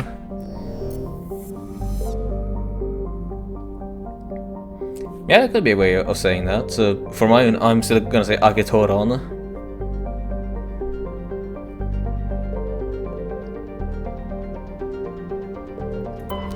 Right, to Ios. In the golden age of the Proteans, Ios was a verdant world dotted with spires and arches of magnificent cities. Even casual observation shows this is no longer the case. Ios have been devastated by means unknown. Its entire surface changed the color of rust. The atmosphere shows heightened levels of oxygen. Wildfires, presumably ignited by lightning strikes, can be seen burning on the dark side. This indicates that most, if not all, respirating animal life forms have died off. Surface gravity is a comfortable 1.17 standard Gs.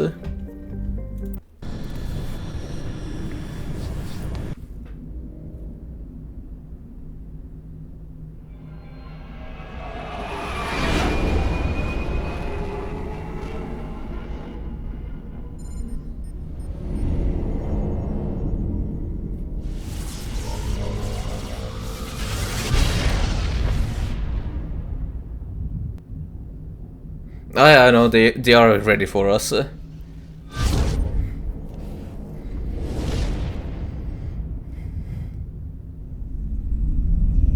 Commander? We've got company. Have their sensors picked us up yet? Well, stealth systems are engaged. Unless we get close enough for a visual, they won't have any idea we're here. Picking up some strange readings from the planet's surface. Take us down, Joker. Lock in on the coordinates. Negative on that, Commander. The nearest landing zone's 2 clicks away. We'll never make it in time on foot. Get us something closer. There is nowhere closer. I've looked. Drop us in the Mako. You need at least 100 meters of open terrain to pull off a drop like that. The most I can find near Saren is 20. 20 meters? No way we can make a drop in there. We have to try. Find another landing zone. There is no other landing zone. The descent angle's too steep. It's our only option. It's not an option. It's a suicide run. We don't... I can do it. Joker? I can do it. Gear up and head down to the Mako. Joker, drop us right on top of that bastard. We love ourselves a bit of submarine drama of people just yelling at each other what is and is not possible. Right, Rex, Garrus, let's go.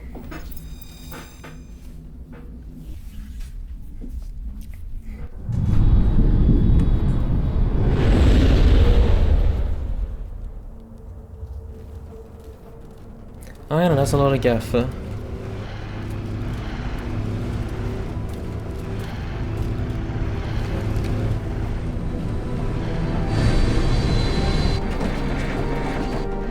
You two, keep moving inside now.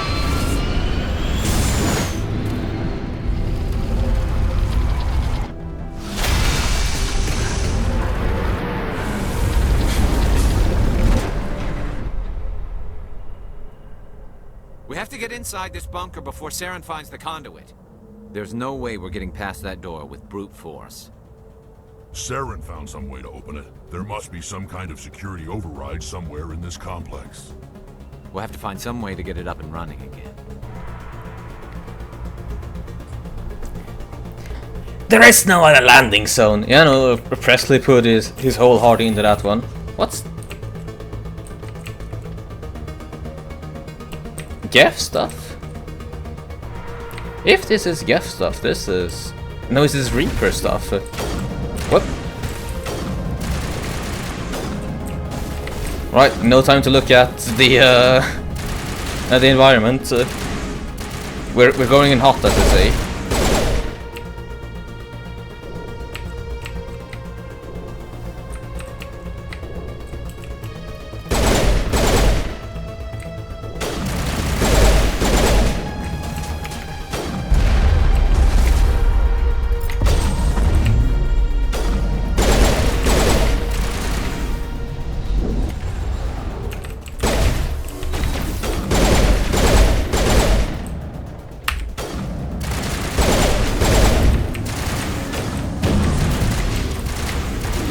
Do I see anyone there? Nope, I don't. Oh, hi! Oh! I should not have poked my head out. Jesus. Right, that needs to be handled behind cover. Came out of nowhere, indeed.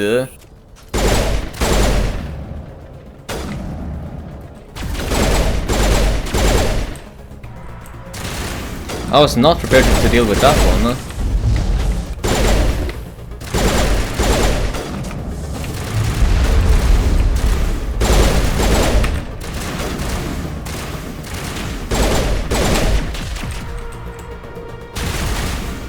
Let's see, there was an enemy around here. Or at least I see the enemy blip. Why were you hiding over here, friend?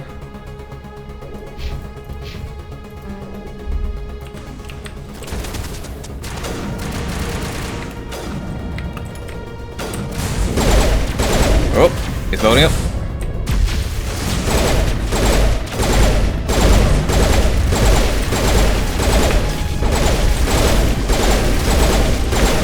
Garrus, you're in the way. Rex, overkill. Garrus, assassinate.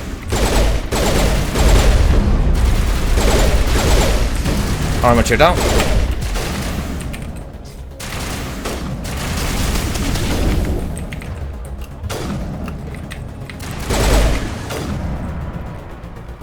Sabotage. Yes, the push is strong enough to stun you off. Nice.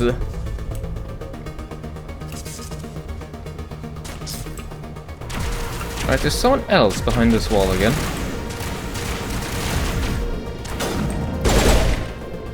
Good night.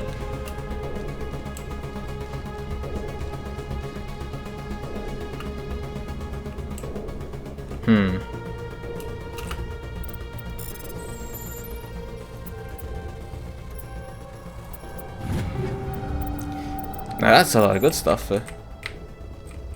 But is there anything I can do in here? No, likely not. Yeah, and that's a big nope.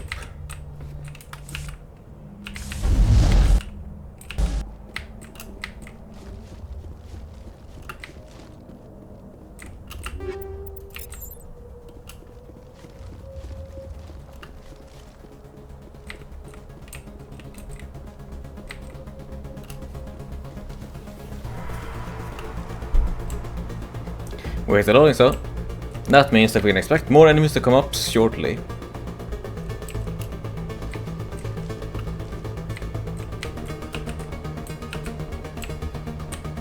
Still, what is with these statues?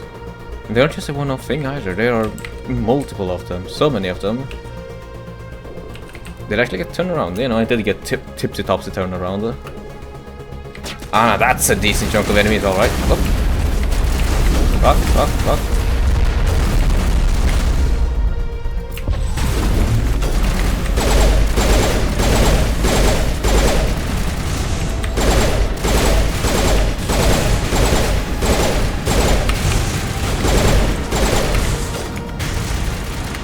But it all works out in the end. Thank you for that shot, Garrus. Very powerful.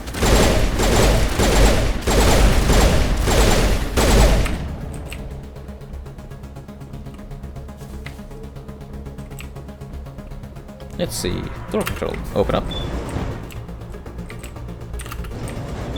Ah, we found an elevator. I wonder where this will take us.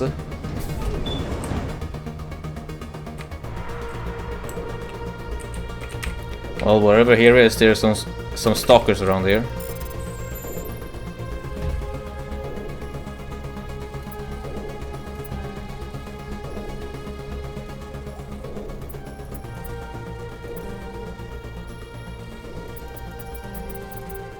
Ah, damn it. We'll just override that with some gel.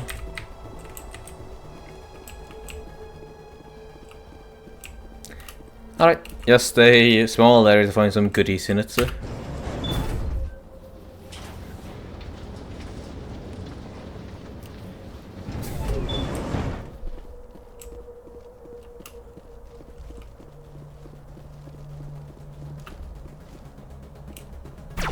Whoop! You were completely camouflaged, friend.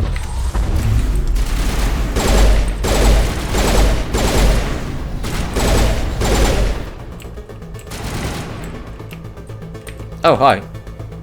Nice shooting, Rex.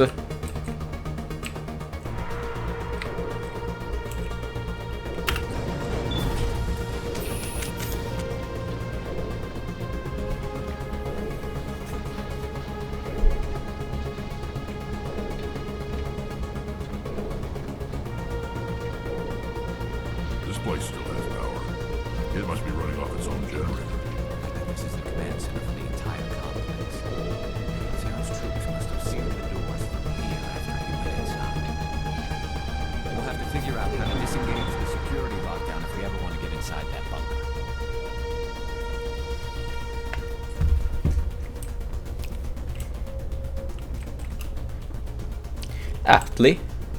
Aptly observed, Garrus. Aptly observed. The dialogues are still kind of low for me. I have raised the volume a tad bit more, but let us also, let's see. We'll lower the sound effects and the music volume a tiny bit. There we go. I do want to make sure that you guys do indeed hear the dialogue. Still on cooldown. Damn.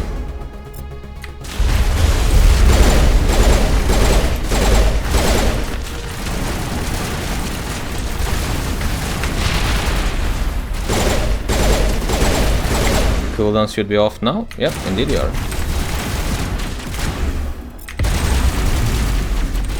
Goodbye.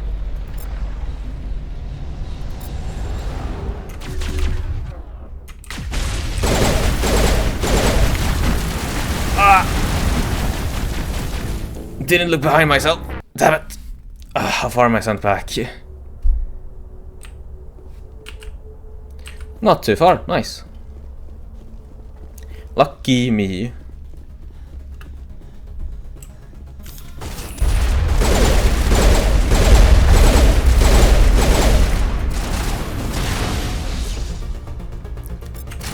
No need to be so eager. We'll just be dealing with you.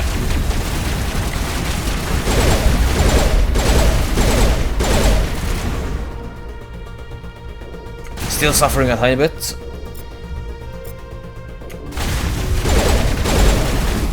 Ow! Right, this room is rough, but we will find a way to go through it.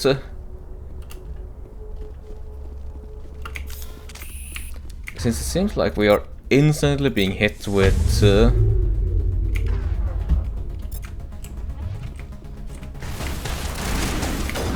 some sabotage ability.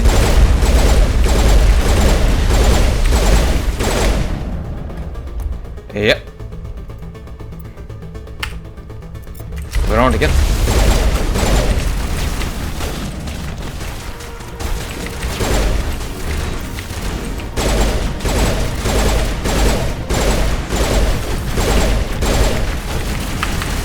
Stun.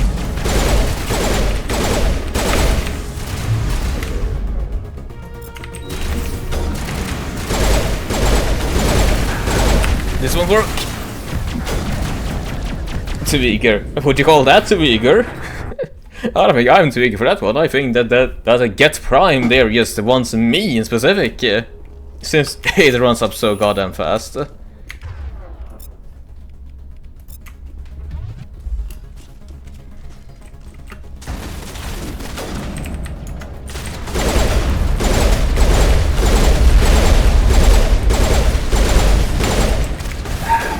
has someone supporting it.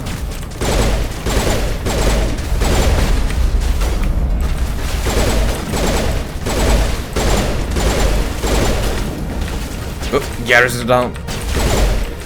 Oh, fuck yeah, nice shot, Garrus. No, Rex is down, nice shot, Garrus.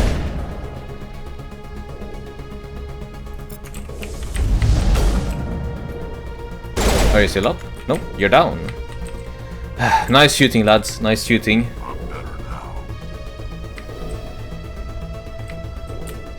The prime ones are a pain in the ass, so do focus your stuff on him if it's sort of get close. I did recognize that by the end. Holy, they are tanky to deal with. How much repair station? Oh, that's a lot.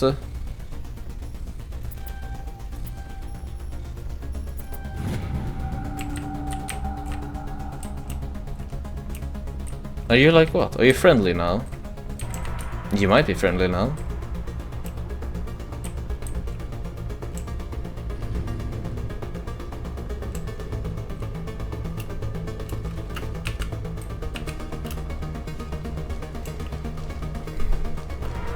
He friendly acted. Nice. Right, so it was probably a above room that I completely missed. Yeah,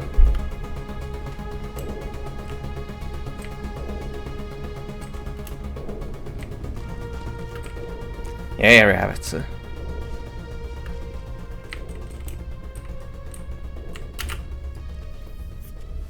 Come on, Saren's already got a head start. We have to go find him before he reaches the conduit. Unless he's already found it, then we're just walking into a trap. That's a chance we'll have to take. Hold on. Something's happening. Too late. Unable to...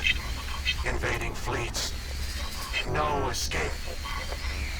Sounds like some kind of message. But I don't recognize the language. It's probably in Prothean. This recording must be 50,000 years old. No wonder we can't understand it. You can't understand it? The message is all broken up, but I recognize some of the words. It's a warning against the Reaper invasion. Incredible. The cipher must have transferred an understanding of the Prothean language into your mind. Not safe. Seek refuge inside the archives. What's it saying? Can you make out anything useful? Fought Reapers. The Citadel. Overwhelmed. Only hope. Act of desperation. The conduit. All is lost. Man, you really aren't giving me any good bits here, I will tell you that much. It said something about the conduit, but it's too degraded to help. We should go. Cannot be stopped. Cannot be stopped. You saying that it cannot be stopped will only make it seem like a challenge to me, I'll admit. Good old damaged hologram.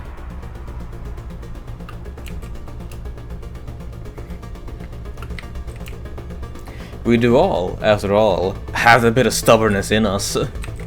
That'll make us go, go, go hard.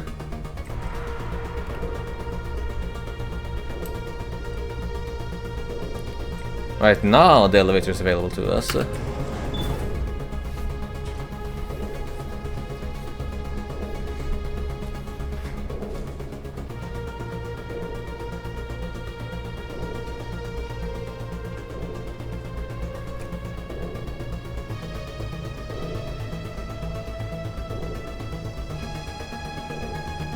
Quite a long one, and with no real elevator music I can't really dance around like I usually do.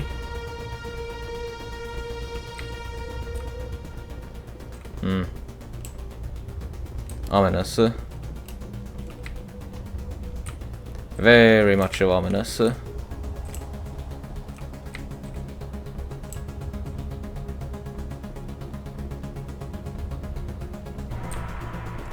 I still don't know what these are meant to be. The eye cables are screwing me up. Oh wait. Ah, we're back here. I see now. Who votes we take the vehicle into the creepy underground bunker?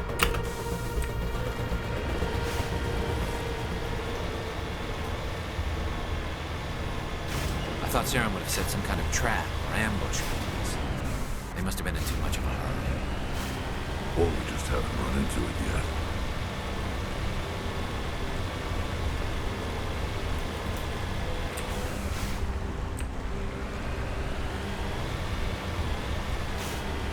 I do wonder just how much of this just is what the planet looked like before and how much is just vegetation having overgrown it. What are all those things on the wall? Some kind of containers? They look like stasis pods. The Protheans probably try to keep themselves alive through cryogenic freezing. I guess I rode around too fast.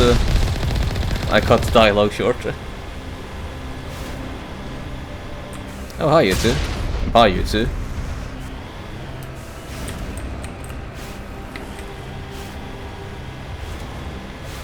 Oh wait, I recognize this music. This is the main menu theme that's going on right now.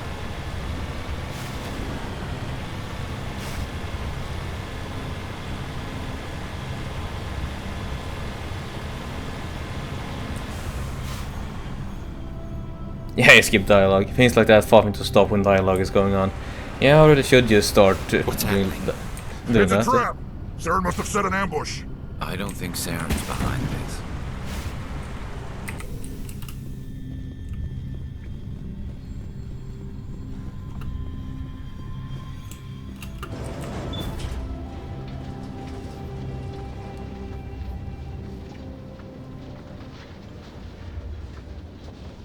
It feels very weird that the main menu theme is the What do you think choice of music for us. It has to be useful if it specifically targeted us.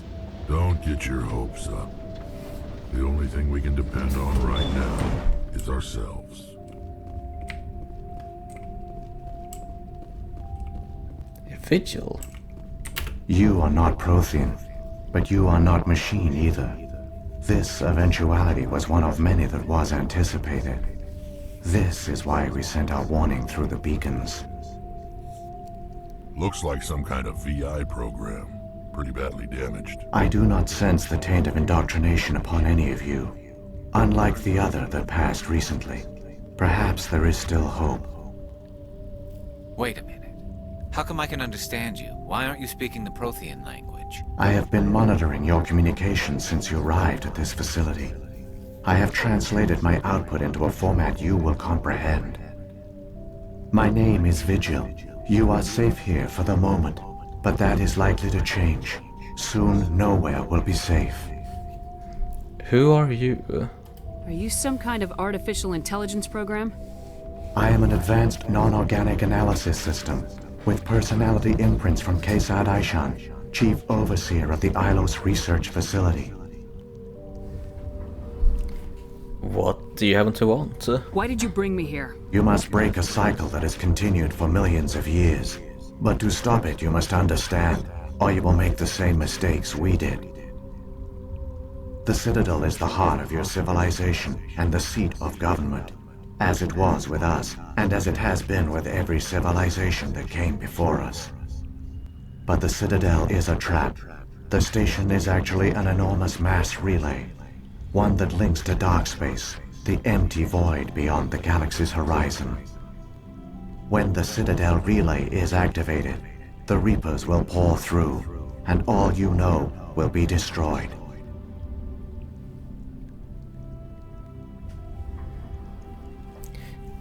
Alright, well that's concerning. The Citadel is a relay. How come nobody ever noticed the Citadel was an inactive mass relay? The Reapers are careful to keep the greatest secrets of the Citadel hidden. That is why they created a species of seemingly benign organic caretakers. The Keepers maintain the station's most basic functions. They enable any species that discovers the Citadel to use it without fully understanding the technology. Reliance on the Keepers ensures no other species will ever discover the Citadel's true nature. Not until the relay is activated and the Reapers invade. I guess that's smart, yeah. The Reapers are in dark space. How do the Reapers survive out in dark space? We have only theories. The researchers here came to believe the Reapers enter prolonged states of inactivity to conserve energy. This allows them to survive the thousands and thousands of years it takes for organic civilization to rebuild itself.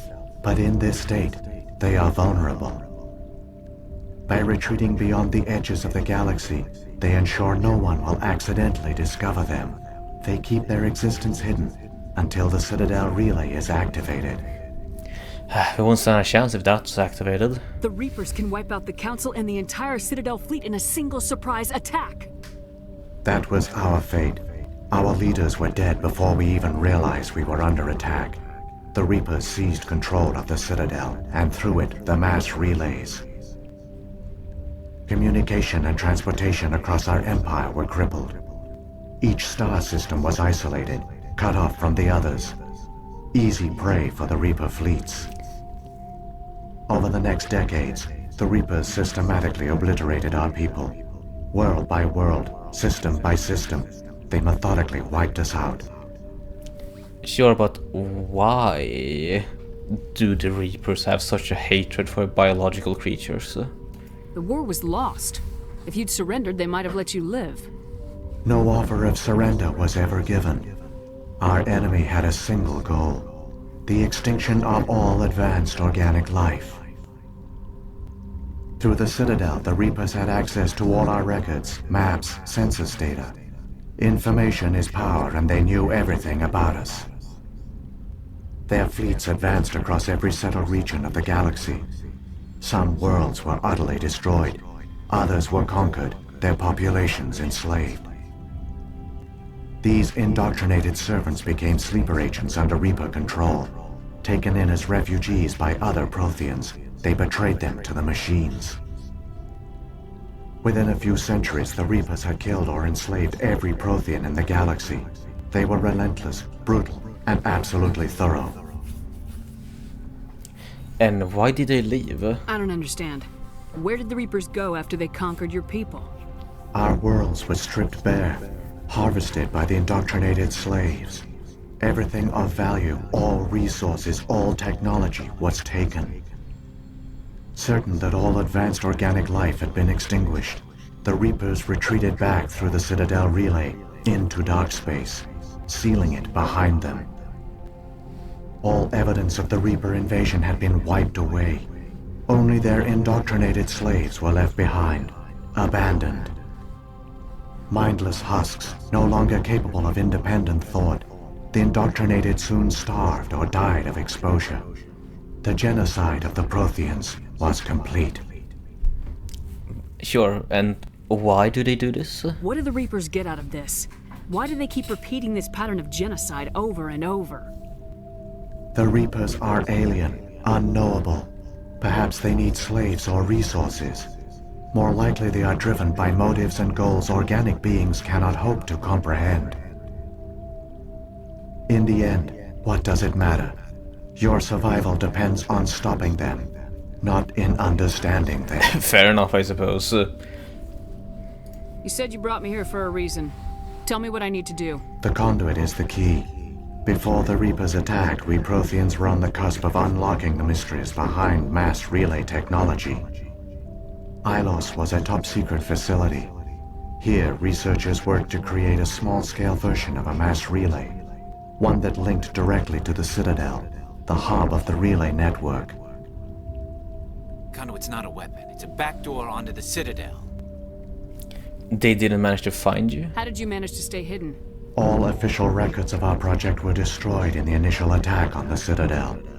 While the Prothean Empire came crashing down, Ilos was spared. Well, that's fortunate. We severed all communication with the outside, and our facility went dark, the personnel retreated underground into these archives. To conserve resources, everyone was put into cryogenic stasis. I was programmed to monitor the facility and wake the staff when the danger had passed. But the genocide of an entire species is a long, slow process. Years passed, decades, centuries. The Reapers persisted, and my energy reserves were dwindling. Hi-ho, tips. Welcome to the transmission. Hope you had yourself a good Saturday. And hey, welcome to RPG Saturday. I feel like we're at the end of Mass Effect, so you came here just in time. The Weepers. Indeed. You should have fought. We were a few hundred and that's against what I a wanted to say. galactic invasion fleet. Our only hope was to remain undetected. I began to disable the life support of non-essential personnel. First support staff, then security. One by one, their pods were shut down to conserve energy. Eventually, only the stasis pods of the top scientists remained active. Even these were in danger of failing when the Reapers finally retreated back through the Citadel relay. There were hundreds of stasis pods out there. You just shut them down? You killed them? You betrayed them. You were programmed to protect them, not kill them. This outcome was not completely unforeseen. My actions were a result of contingency programming entered on my creation. I bet they didn't tell the non-essential staff about this contingency. I saved key personnel. When the Reapers retreated, the top researchers were still alive. My actions are the only reason any hope remains. Fair, fair. When the researchers woke, they realized the Prothean species was doomed. There were only a dozen individuals left, far too few to sustain a viable population. Yet they vowed to find some way to stop the Reapers from returning. A way to break the cycle forever. And they knew the Keepers were the key. The Keepers are the key? Aren't they under the influence of the Reapers? The Keepers are controlled by the Citadel. Before each invasion, a signal is sent through the station compelling the Keepers to activate the Citadel relay. After decades of feverish study, the scientists discovered a way to alter this signal. Using the conduit, they gained access to the Citadel and made the modifications. This time, when Sovereign sent the signal to the Citadel, the Keepers ignored it. The Reapers are trapped in dark space. Unless Saren succeeds, of course, because that's the end goal. The conduit to bypass all the Citadel's external defenses. Correct. And once inside, he can transfer control of the station to Sovereign. Sovereign will override the Citadel systems and manually open the relay, and the cycle of extinction will begin again. Can you help me, please? Is there any way we can stop them? There's a data file in my console. Take a copy when you go. When you reach the Citadel's master control unit, upload it to the station. It will corrupt the Citadel's security protocols and give you temporary control of the station. It might give you a chance against Sovereign. Well, we'll be taking that. Wait, where's the Citadel's master control unit? I've never heard of anything like that. Through the conduit. Follow Saren. He will lead you to your destination. What can you tell us about Sovereign? If the Reapers are trapped in dark space, how did Sovereign get here? It is logical to assume the Reapers would leave one of their own behind after each extinction. A sentinel to pave the way for their inevitable return. Like those in dark space, Sovereign probably spent most of the last 50,000 years in a state of hibernation. Periodically, it would wake to analyze the situation. Keeping its existence hidden, it would evaluate the state of galactic civilization. And when the time was right, it would signal the Citadel and usher in the next Reaper invasion. But this time the signal failed. The Keepers did not respond. Sovereign's allies were trapped in the void. Alone, it was forced to try and discover what had gone wrong. They could have just attacked. Sovereign's the largest ship in the galaxy. Why all this secret? Why not just attack the Citadel? Sovereign is not invincible. Revealing its true nature would have united the forces of every organic species against it. Even a Reaper couldn't survive such odds. But the Reapers are patient. They do be hard facing us like crops. I mean, hey, they're called the Reapers for a reason. Sovereign could have been planning this for centuries, moving deliberately, gathering allies. Slowly, it has assembled. Actually, do you think the that the name Reapers came before or after their end goal was decided over at BioWare? He was the first. Now Sovereign has grown bold. Whether from confidence or desperation, I cannot say. But it is determined to reopen the portal to dark space. Right, tell us about the beacons. What about the beacon on Eden Prime? And the one on Vermeer? What were they for?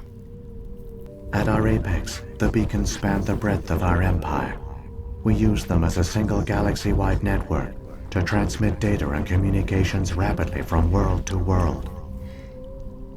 Virtually all the beacons were destroyed during the invasion, but once the Reapers were gone, the survivors here on Ilos decided to risk sending out a message. We knew it was unlikely there were other survivors, but if there were, we wanted them to know about Ilos. We wanted to give them hope, so a message was sent across the network. That makes sense, actually. You could have exposed yourself to the Reapers. In truth, we didn't expect any of the beacons would still function, but we had to try. If there were survivors, we had to reach them. The message was meant for our own people. It was coded so only organic beings could interpret it. We still didn't understand the power of Reaper indoctrination. We never realized it could lead an agent of the machines, like Saren, to this world. But it has also led you here. So perhaps we did not fail after all. So, the Keepers. So, when the Reapers created the Citadel, they created the Keepers as well? A more likely scenario is that the Keepers were one of the early harvested civilizations. Perhaps the very first. Perhaps they responded well to indoctrination, or the Reapers simply bred them to be obedient. In any case, they were left behind to operate and maintain the Citadel. Man, that's a fucked way to live. But the Keepers are no longer directly controlled by Sovereign or its ilk. They evolved so that they only respond to the signals emitted by the Citadel itself. When the Protheans altered the Citadel's signals, they broke Sovereign's hold over the Keepers. Now, they are completely harmless. That does indeed explain the gaffer. Sovereign must have realized organic races were difficult to control. A likely hypothesis. The Keepers evolved in an unanticipated direction. Non-organic servants like the Geth would be more predictable. Tell us about the Protean scientists. What happened to the survivors from the Conduit project? They used the Conduit to gain access to the Citadel, but the Conduit is only a prototype. The portal only links in one direction, so they were trapped on the station. I do not know what became of them then. It is unlikely they found any food or water on the station. I fear they suffered a slow, grim death. That's rough. I only know they succeeded in their mission to seal the relay. Your presence here proves their sacrifice was not in vain. Well, we have heard all that we needed to hear. Let's hoof it, hit the legs. Saren's got enough of a head start. Grab that data file and let's go. The one you call Saren has not reached the Conduit. Not yet. There is still hope if you hurry. Boogie on, people, boogie on. We need to stop Saren.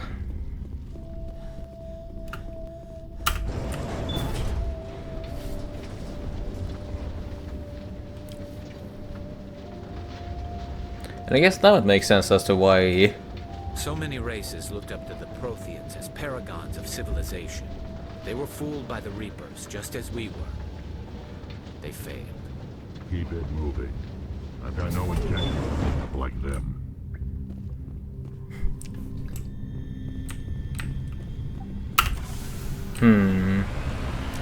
The mind is racing, and it's racing fast.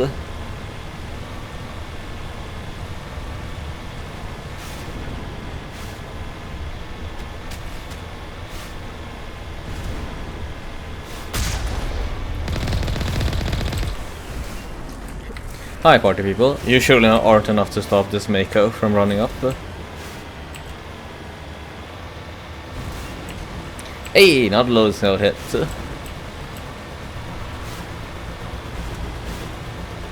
Well, you know, the main menu team does then make sense for that area as a very calm and introspective spot. So yeah, now we've both met Sovereign and we've met Vigil. Two very interesting characters, all things considered. I would probably classify them both as the most interesting members of the cast so far, even if you only managed to get one conversation with each of them. The implications that they provide are, well, something really out of this world.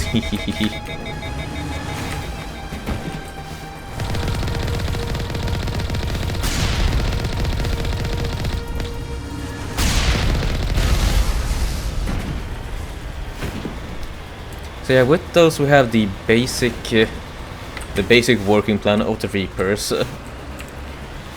They allow organic civilizations to build and evolve. They will eventually find the Citadel and make use of it. It will become the central hub for communications and galactic governance. Once they have reached a sufficient level of technological approach, the Reapers will appear and reap whatever they can from the currently living and reigning galactic civilization. Now what they are reaping is probably technology and materials to keep themselves alive, but why they are doing this intergalactic reset every couple of 100,000 years, I guess that's where the big question comes from.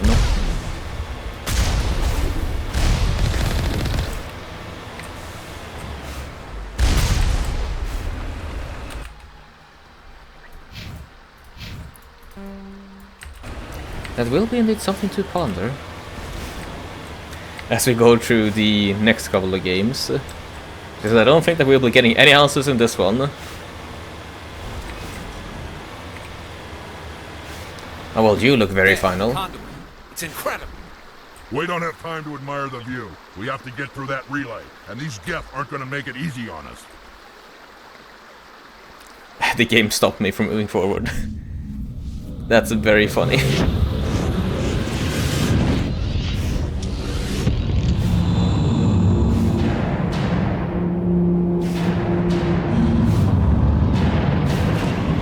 Here they come.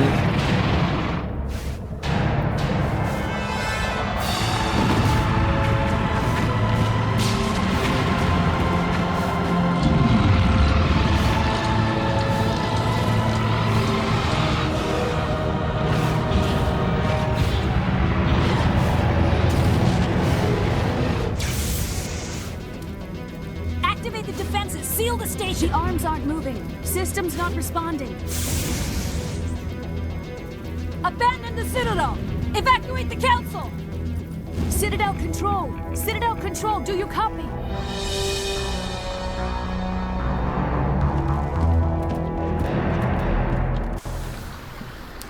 Oh! Con is closing in 40 seconds. No time to think about what we just saw. We have to bookie on. Bookie on and bookie fast. Hang on, things are gonna get a little rough.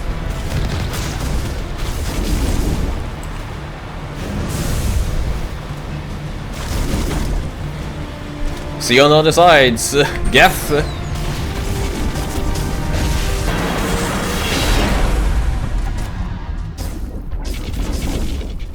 I can't believe that they can actually ascend a Mako through a conduit. How? Critical failures detected across all monitored systems. Oh, that's the thing. Emergency evacuation. We have watched that as whenever we come to the Citadel. That's a very nifty little detail to have. Alright, the Mako's wrecked. Man, to think that that statue was always gonna be plot relevant, that is absolutely amazing. I love that. Saren's so close, I can smell him. To think this was the other end of the conduit. Oh, that's a good flash of inspiration right there. Hi Avina, how are you doing? Right, you're doing Oh, bad. All monitors. Begin emergency evacuation procedures. This is not a drill.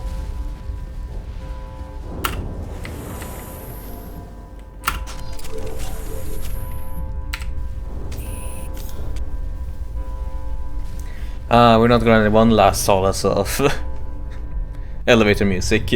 It's all dire and serious right here.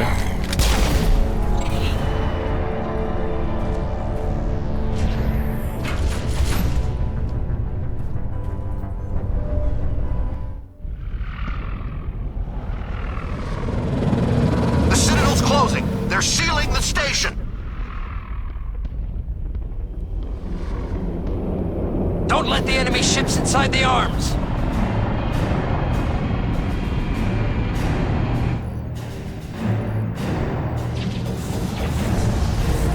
A powerful point. But yeah, I think that it might be overpowering us.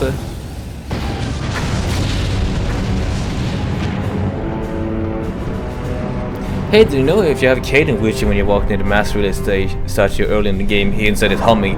I did not know that. That is very cool, actually. And hi, the great Weevil. Welcome to the transmission. Hope you had yourself a good Saturday so far.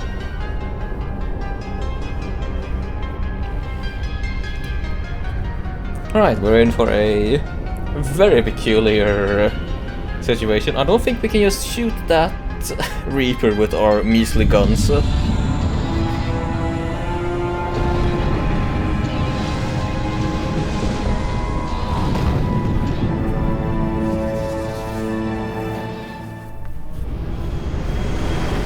Ah, yeah, we're in for it now.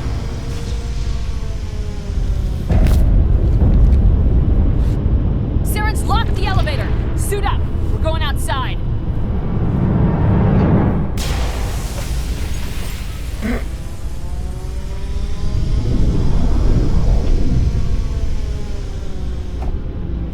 Hello, it is so far. Who did you save on Vermeer? And did you spare or kill the Arachnite Queen? Right then, on Vermeer, Caden's dead. So Ashley got saved. No real reason, I didn't like any of them particularly much. So it was very much a case of who annoyed me the most got put on bomb duty.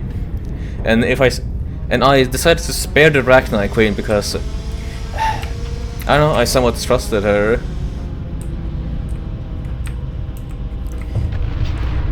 And I hope that she will keep her word to not do that again with the Arachnite word. So the spaces lived, got it.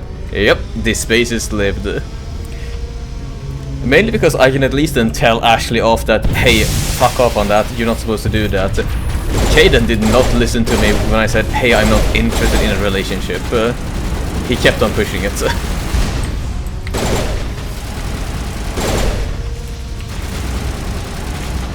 But hey, I'm glad that you've had a good Saturday so far. Let's see. Let's pull you out of cover. Or is that too far away? That is indeed too far away. Oh, it wasn't too far away for you, was it?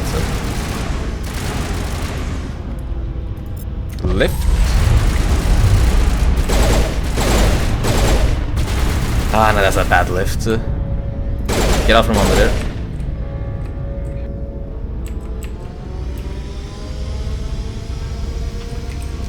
This is a first time playthrough. Indeed, it is the first time playthrough. I've never played Mass Effect before.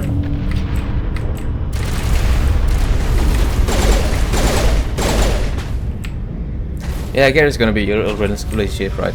If I can romance Garrus, I will romance him. That man is a fine gentleman, if I may say so. Right. Stop that. Disappear into the ether with you. Actually, do you even have pathfinding up there? You don't have pathfinding up there.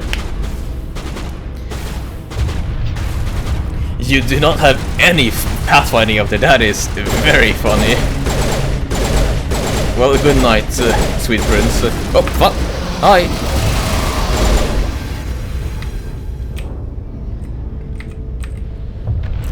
No, it's Fane. I haven't actually met Fane yet, so I don't know who that is. Interesting that you speak so highly of it. Oh. Now you're gone. Oh. Many a oops, many a oops.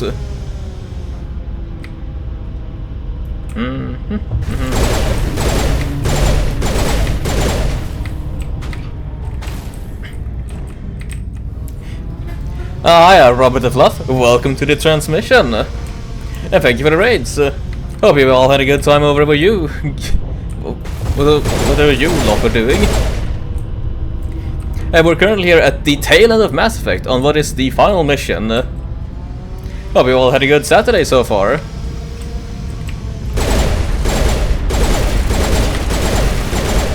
What were you up to over on your end, if you don't mind me asking, Robert?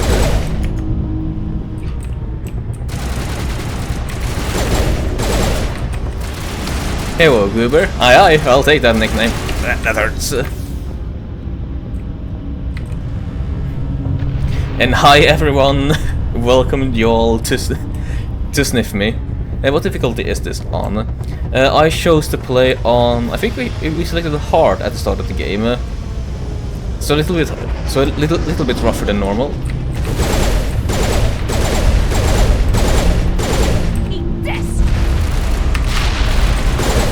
I didn't really want to do a challenge run at my first playthrough. Oh.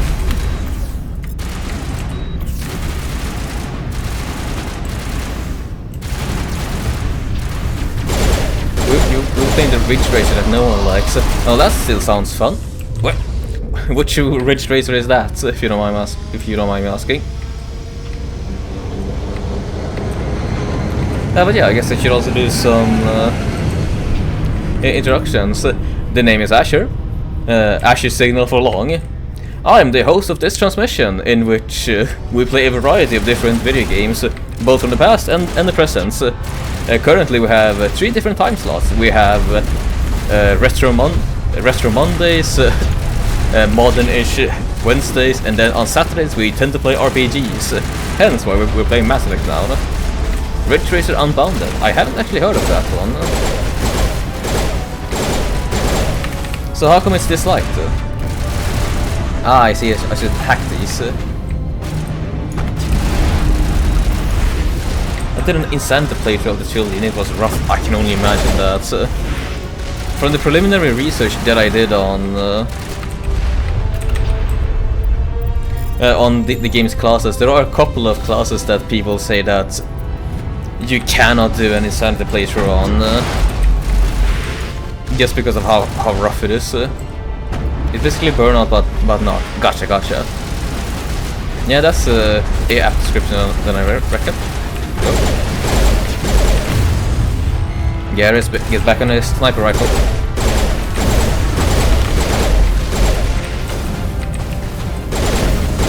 It's a racing game. I don't think I've played too many racing games, at least not too many arcadey racing games. Most of what that's the wrong statement. I've mostly played arcadey racing games. I never played a more simulation racing game. Well, I do speak out of bias. Maybe Ridge Racer is more arcadey than it is simulation based.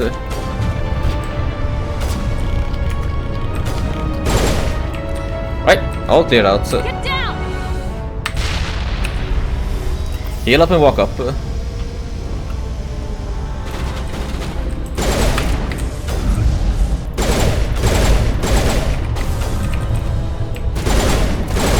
how far into Ridge Racer Unbounded did you get to?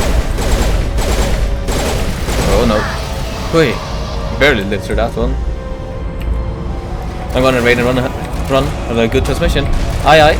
Indeed I will. Thank you for raiding us, Robert. Hope you will continue to have a good day. About halfway. Nice. Oh no. I got distracted. I should focus on the enemies that are running at me instead of what's going on in chat. But yeah, if you have to raid and run, that's completely fine. Hope you have a good day. Have a good remainder of the day, Robert.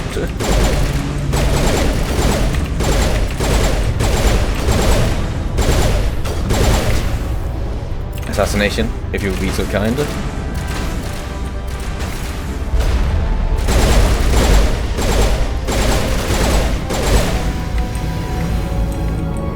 You're a host. Chat is important. Indeed, chat is important, but I'm starting to develop a bad habit of having one of my two eyes over on the chat at all times. Why are you running over to me? Thank you, Garrus.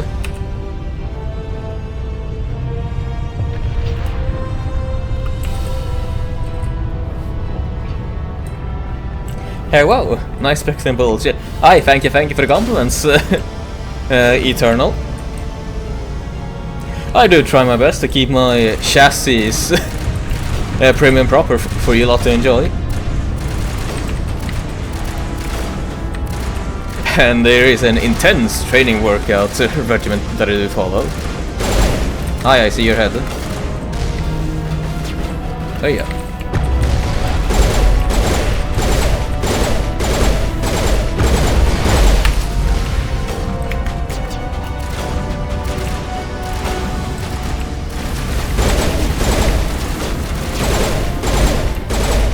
Aye, our admin speak no falsehoods.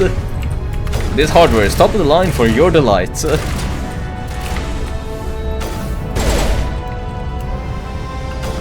Where are you?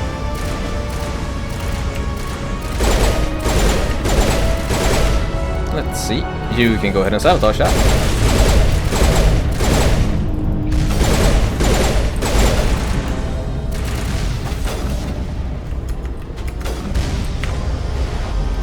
Rex going to overkill and kill that turret.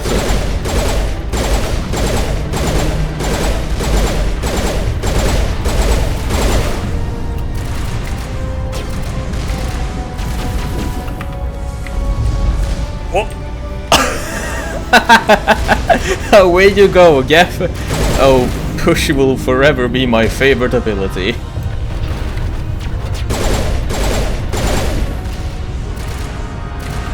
Right, thank you for this little hideout.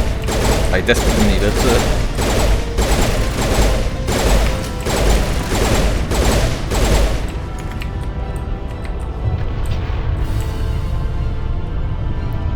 Right, and we've got a plan, so I'm gonna take a moment to check. Right then, here we go. The Great Weevil, thank you for following the transmission. Hope you have a good time here and that you will tune into the next transmission that we have. And thank you, Eternal the Snow Leopard, for following the transmission. I hope you're going to be having a good time here with us. Now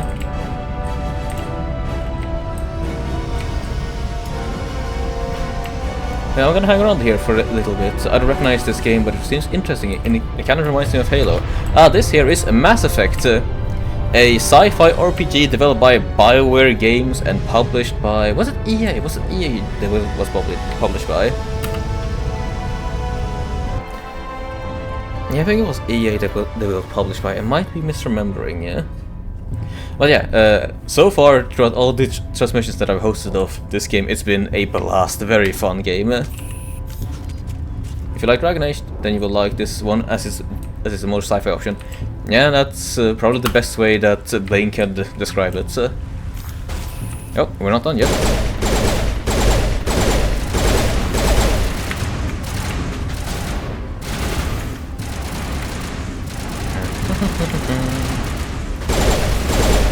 Slowly but surely we are walking up.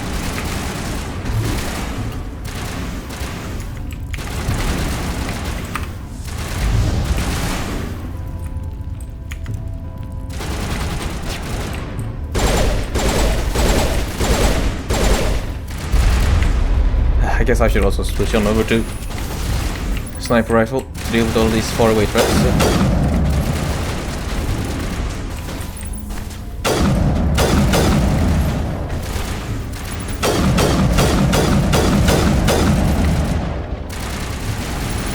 Are you still behind that? Right. Get out.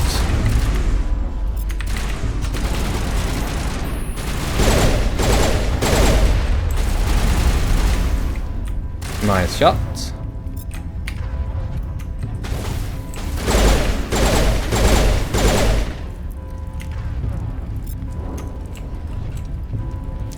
And we're reaching the end of...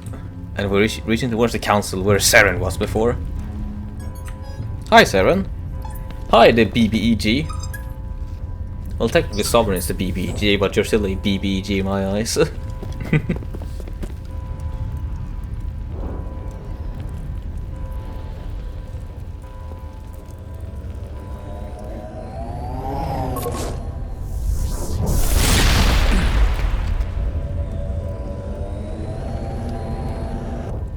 I was afraid you wouldn't make it in time, Shepard. In time, you say? In time for what? The final confrontation. I think we both expected it would end like this. You've lost. You know that, don't you? In a few minutes, Sovereign will have full control of all the Citadel systems. The relay will open. The Reapers will return. And I'll stop them, you madman. Still got a few tricks up my sleeve.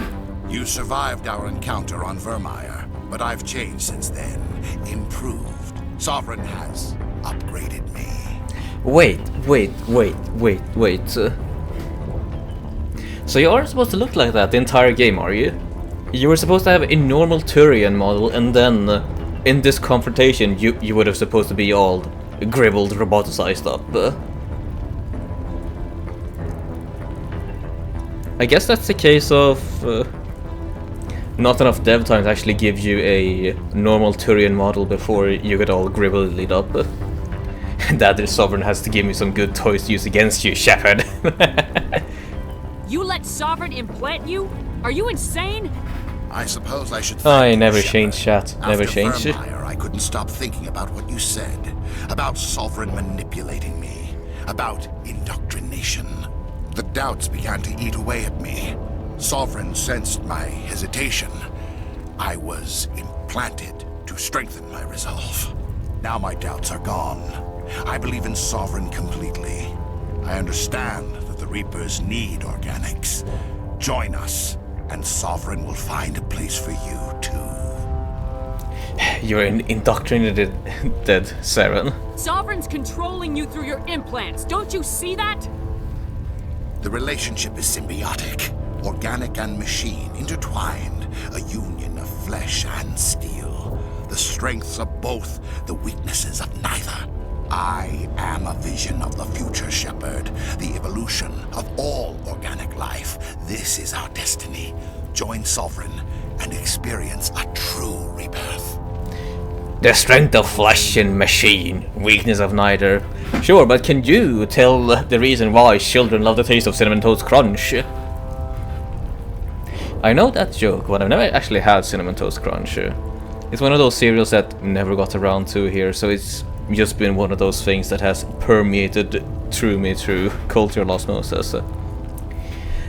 But we can beat them, Saren! Sovereign hasn't won yet. I can stop it from taking control of the station. Step aside and the invasion will never happen. We can't stop it. Not forever. You saw the visions. You saw what happened to the Protheans. The Reapers are too powerful. Don't give in to them, Saren. Some part of you must still realize this is wrong. You can fight this. Maybe you're right. Maybe there is still a chance for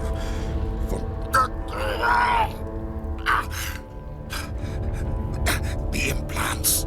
Sovereign is too strong. I'm sorry. It is too late for me. It's not true, Saren. You can fight it. Fight against Daddy Sovereign. It's not over yet. You can still redeem yourself. Goodbye, Shepard. Thank you. Oh. Oh, I absolutely love this trope.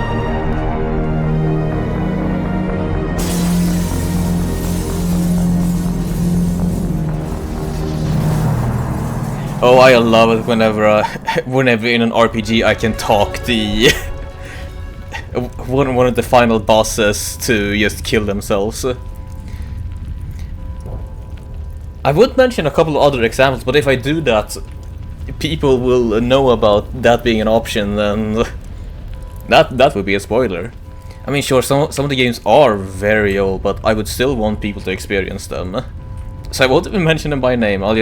Maybe I'll host a transmission about them in the future, and we can also see if I can get a charm-based ending.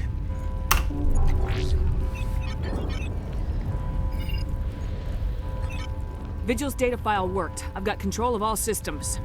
Quick, open the station's arms. Maybe the fleet can take Sovereign down. See if you can open a communications channel. The Destiny Ascension. Main drives offline. Kinetic barriers down 40%. The Council is on board. I repeat, the Council is on board. Normandy to the Citadel. Normandy to the Citadel. Please tell me that's you, Commander. You can mention the game without explaining it. I feel like it's fairly explained already by me mentioning that you are able to charm your way to defeating the final boss. But yeah, no, let's see. We have 1. Fallout 1. That is a very funny way to deal with the final boss. And then 2. Arcanum of Steam Obscura, of Magix and Steam Obscura. Those are my main 2 games that I love going a charm-based character in. Because it feels very satisfying to talk the boss into not being a bad guy anymore. I'm here, Joker. We caught that distress call, Commander. I'm sitting here in the Endura sector with the entire Arcturus fleet. We can save the Ascension. Just unlock the relays around the Citadel and we'll send the cavalry in. You'd sacrifice human lives to save the Council? What have they ever done for your kind? This is bigger than humanity. Sovereign's a threat to every organic species in the galaxy. That's why you can't throw away reinforcements trying to save the Council. Hold them back until the Citadel arms open up and the human fleet can go after Sovereign. What's the order, Commander? Come in now to save the Ascension, or hold back? Weaponizing works to defeat the enemies, indeed. And man, I didn't actually expect to have a choice here.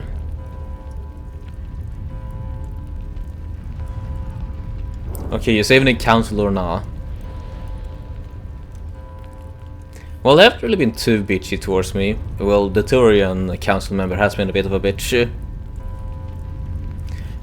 But that's also just alright because of the whole Turian-human war and all that.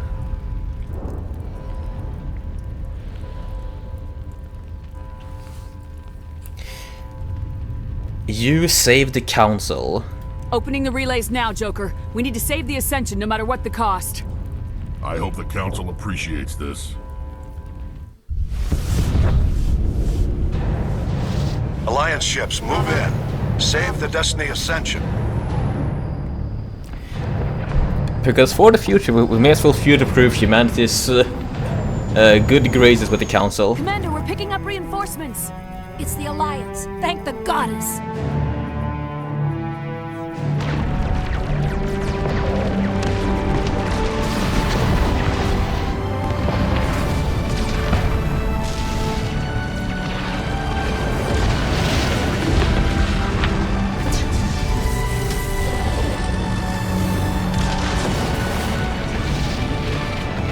Destiny Ascension, you are all clear. Repeat, you are all clear. The Citadel's opening. All ships move in. Concentrate on Sovereign.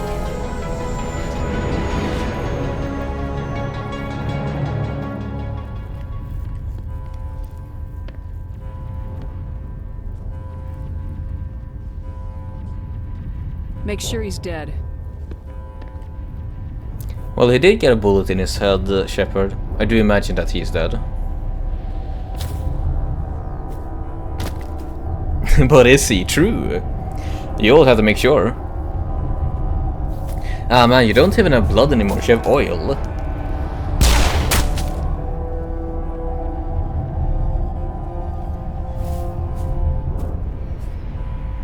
He's dead.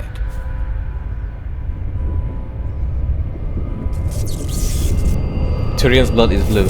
Ah, it's now. Well, still, that's more black than blue, but I get your point.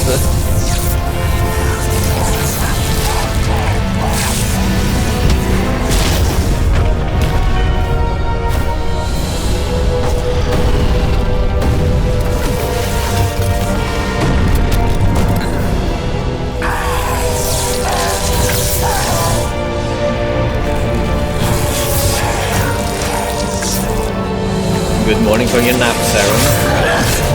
Oh.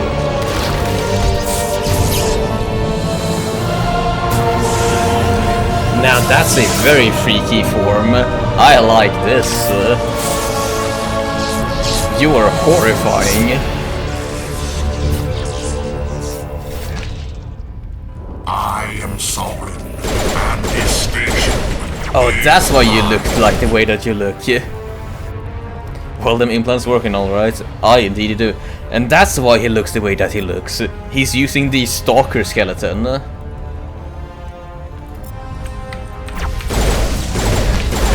Oh. Let's see, can I lift him or is he too heavy to be lifted? He's too heavy to be lifted. Understood. You get away from the pistol. Oh, here comes more of them.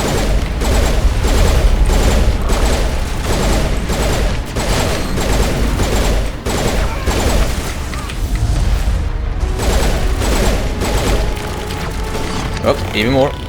Bad news, bad news, bad news.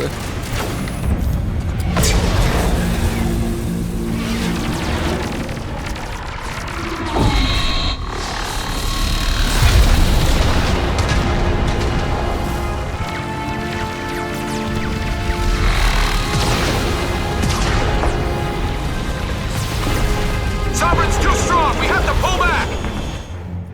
Negative. This is our only chance. Take that monster down no matter what the cost.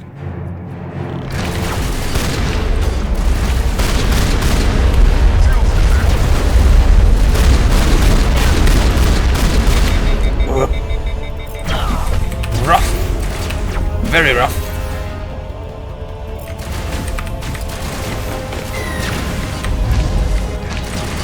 But it's something to deal with.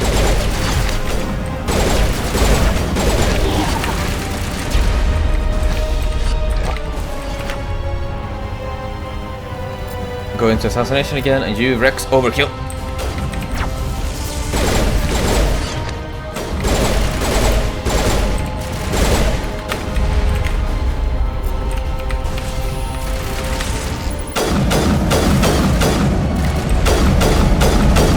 Why rockets now of all times?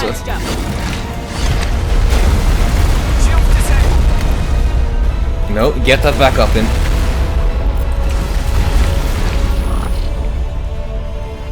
Barrier up. Nice shooting, Garrus. Excellent shooting.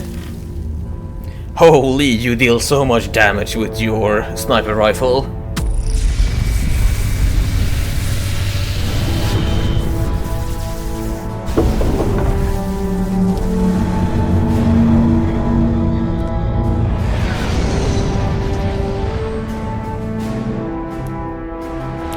Garrus' sniper rifle is so good. He really is. That's a stupid amount of damage that he deals.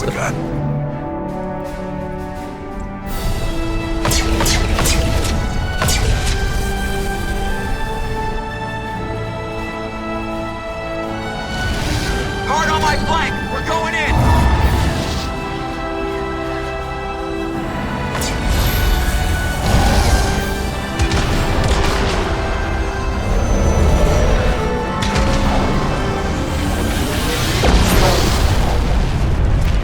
And we did it.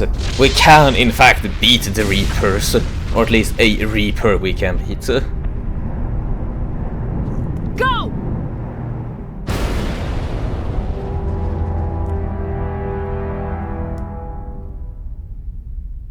Hmm?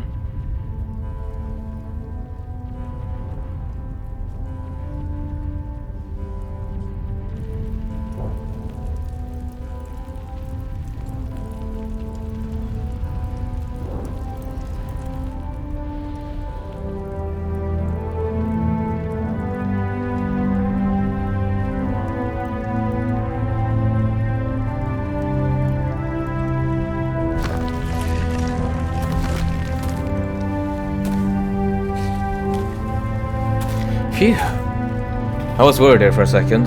Captain Anderson, we found them. They're in here. Take it easy. It's over. You're safe now. Where's the commander?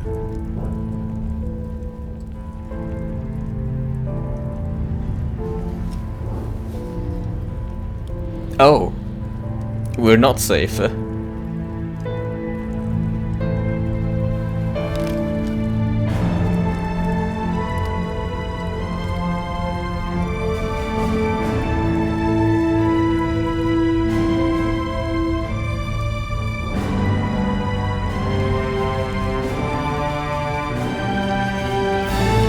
Oh, there we are.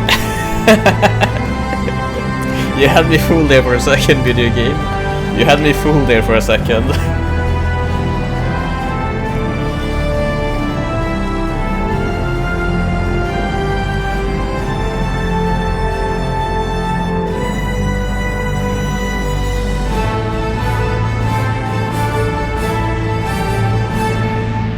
And now that's the smug smile that's well earned for defeating a Reaper. Psych.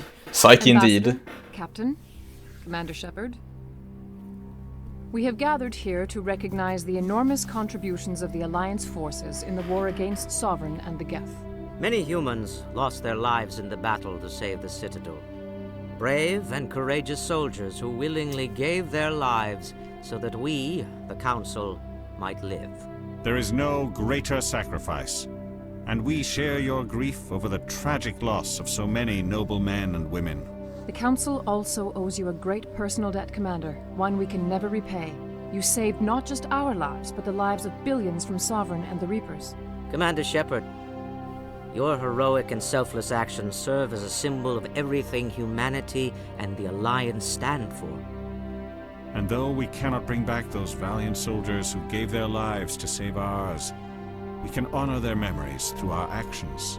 Humanity has shown it is ready to stand as a defender and protector of the galaxy. You have proved you are worthy to join our ranks and serve beside us on the Citadel Council. Hey, it was worth it. On behalf of humanity and the Alliance, we thank you for this prestigious honor and humbly accept. We will need a list of potential candidates to fill humanity's seat on the Council. Given all that has happened, I am sure your recommendation will carry a great deal of weight, Commander. Do you support any particular candidate? Udina, stand down. We know indeed, Udina, stand down. I am not going to be recommending you. Anderson, take spot. We need someone with the courage to stand up for what he believes in. Someone like Captain Anderson. Him? You must be joking. Anderson prefers to let his fists do the talking. Only with you, Ambassador. Only with you. Are you sure about this, Commander? The captain's a soldier, not a politician. Right, I'm gonna be a bit mean. I'm not picking you, Udina. I'd rather have the captain on the council than any politician I know. I think it's an inspired choice. The council would welcome him with open arms, should he accept. I'm honored. From the bottom of my heart. As humanity's representative, eat an egg, I'll do everything in my Udina. power to help the council rebuild. Sovereign's defeat marks the beginning of a new era for both humanity and the Council. This isn't over yet, council members. Sovereign was only a vanguard. The Reaper fleet is still coming. Hundreds of ships, maybe thousands. And I'm gonna find some way to stop them.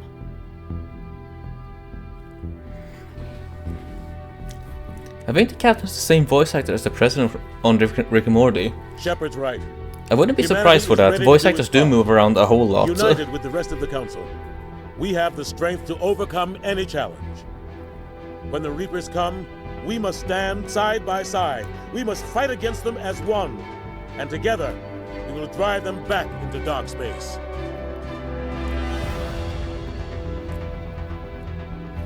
I do know that there are some of them that are very prolific and will voice act in anything they can get their hands on. I know that Ben Starr currently is one of those voice actors. And that's ME1. That is indeed Mass Effect 1.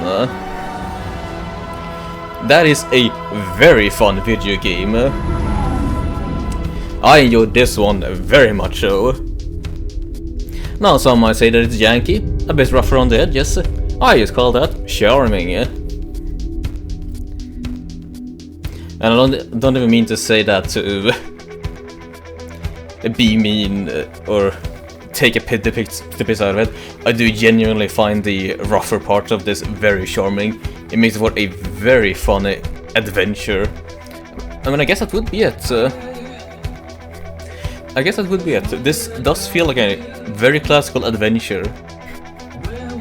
Instead of just island hop, you're technically doing island hopping by going from planet to planet. All of the tertiary planets all have something to do on them. There are a lot of assignments to do. You do also have your simpler quests that are just, hey, in the galaxy of the future, what do you think is the morally correct thing to do? And those quests are always my favorite when it comes to RPGs.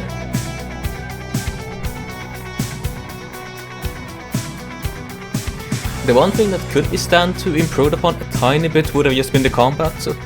Not saying I didn't mind it, more so just that I do wonder what some of the AI that I was up against were thinking when they were just running straight at me. If the AI is that aggressive on the higher difficulties in which I deal less damage and they deal way more damage than I am a dead man walking with how I played. Since I didn't really enjoy just sitting behind cover and waiting for them to pop out. I liked going in. Even as the mage, I enjoyed going in more than I enjoyed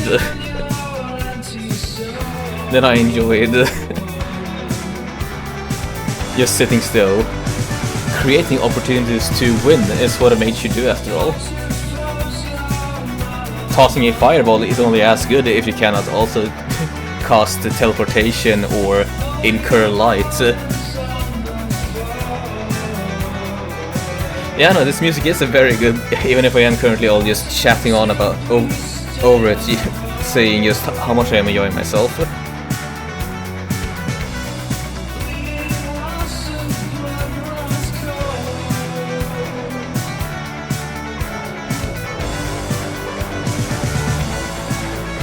I might have already read this, but I'll read it again. If you had fun with one, you will love the second one. I'll see that then as a invitation to enjoy it, but we shan't enjoy it just yet. Because before that, we'll be taking a small break from the Mass Effect franchise to play a smaller RPG. One that is generally seen as an incredible game for its time and still stands the test of time as an inspiration to all. Now that is quite vague, so I'll just mention it that next Saturday we will be booting up Chrono Trigger as our next game on RPG Saturdays. Oh yeah, there we have her, Jennifer Hale, Commander Shepard. Jennifer Hale did such a great job voicing Commander Shepard.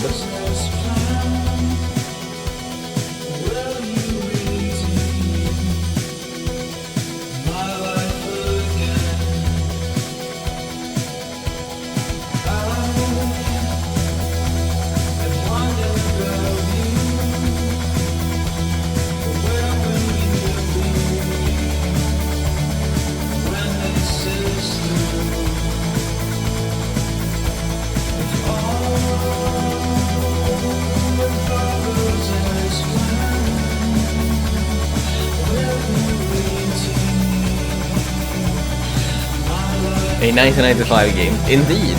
We're going back to the past.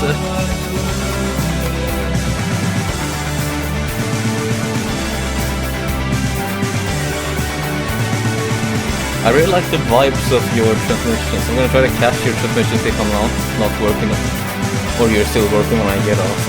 Luckily I'm off today. Aye, that is very fortunate. And hey, I'm glad that you enjoy the vibes here. I did try to bring myself a positive feeling to everyone. Because we are all... Let's see, what's the best way to put this? Every single one of us are all interesting individuals with their own experiences. And it's with these experiences that we all can make a medium such as games great. I'm still working, I meant still. Posting a transmission. I don't know, don't worry about it, I get that. I would very much like doing this as my work, but alas, it is a part-time thing for now. If I am fortunate, I might be able to turn this into a more full-on thing. But for now, I will enjoy entertaining all of you guys to the best effect I can.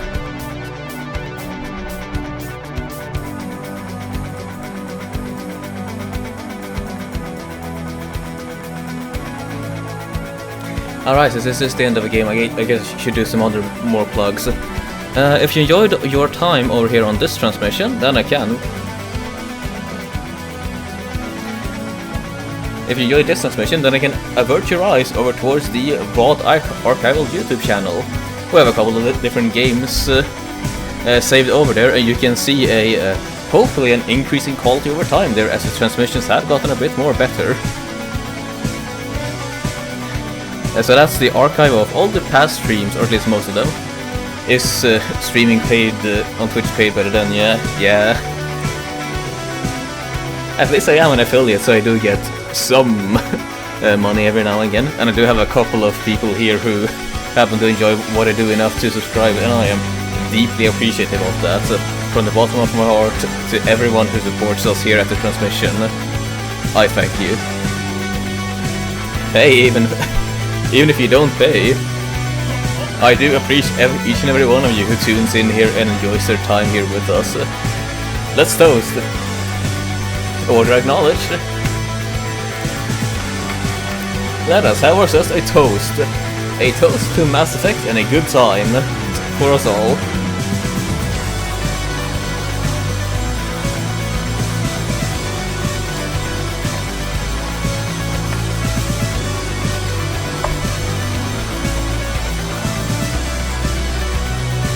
I love you too, big fella. Toast time. Thank you, Teeps. I really do appreciate that.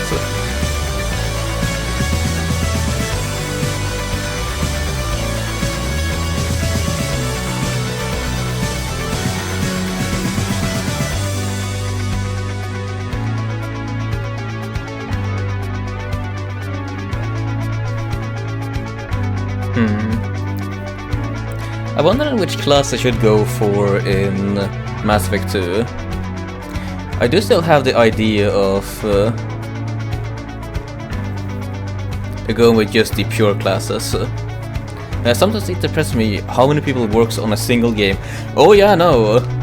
There are still the small teams working not nowadays in indie gaming, but anything that would be classified as a AAA game from 2002 and onwards will have a massive studio behind them. And not only that, this is also just people who worked on the Legends edition. So all of the names here will be mentioned.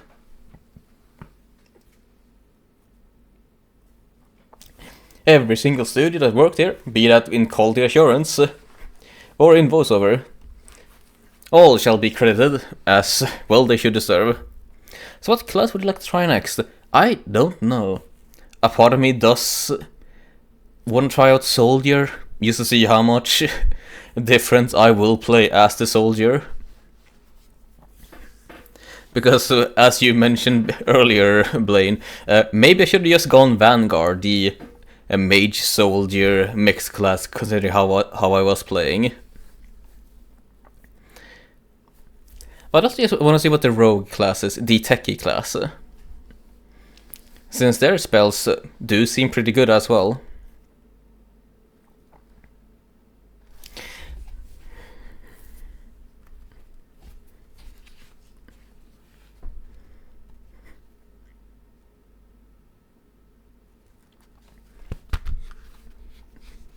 Right. Speaking of just how many people there are working on video games currently in this day and age, I have a habit of sitting through the entire credits listing to just properly give the people that worked on the games that I played the time that they deserve. And when I finished Baldur's Gate 3 for the first time with my friends, we were sitting there for damn near 2 hours. There were so many people who worked on Baldur's Gate 3, it was ludicrous. A very special thanks to our families and friends whose patience and support helped us reach the stars. So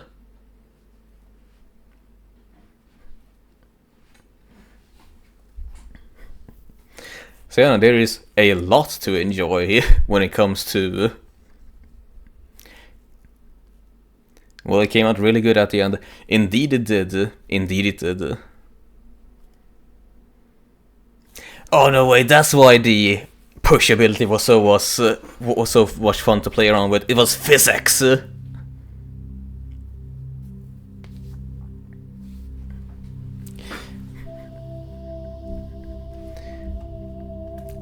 And well then, physics are beloved. Physics are beloved. But aye, that was our playthrough of Mass Effect. What a good video game. I really did have a good time with this one.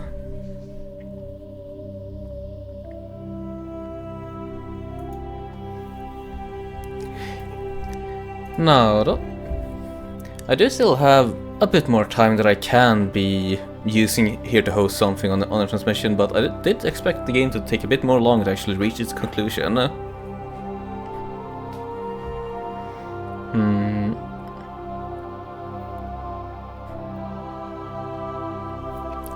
Do you guys have any suggestions on something short that I can check out? Maybe a demo or something towards that extent? Don't blame me after Fantasio. Well, yeah, no, Fantasio took such a long time to play. Even the ending of Metaphor Fantasio took a long while to complete. But yeah, I'll also end the local recording here then. And that was Mass Effect. Hope you all enjoyed that. For next RPG Saturday, we will be having Chrono Trigger.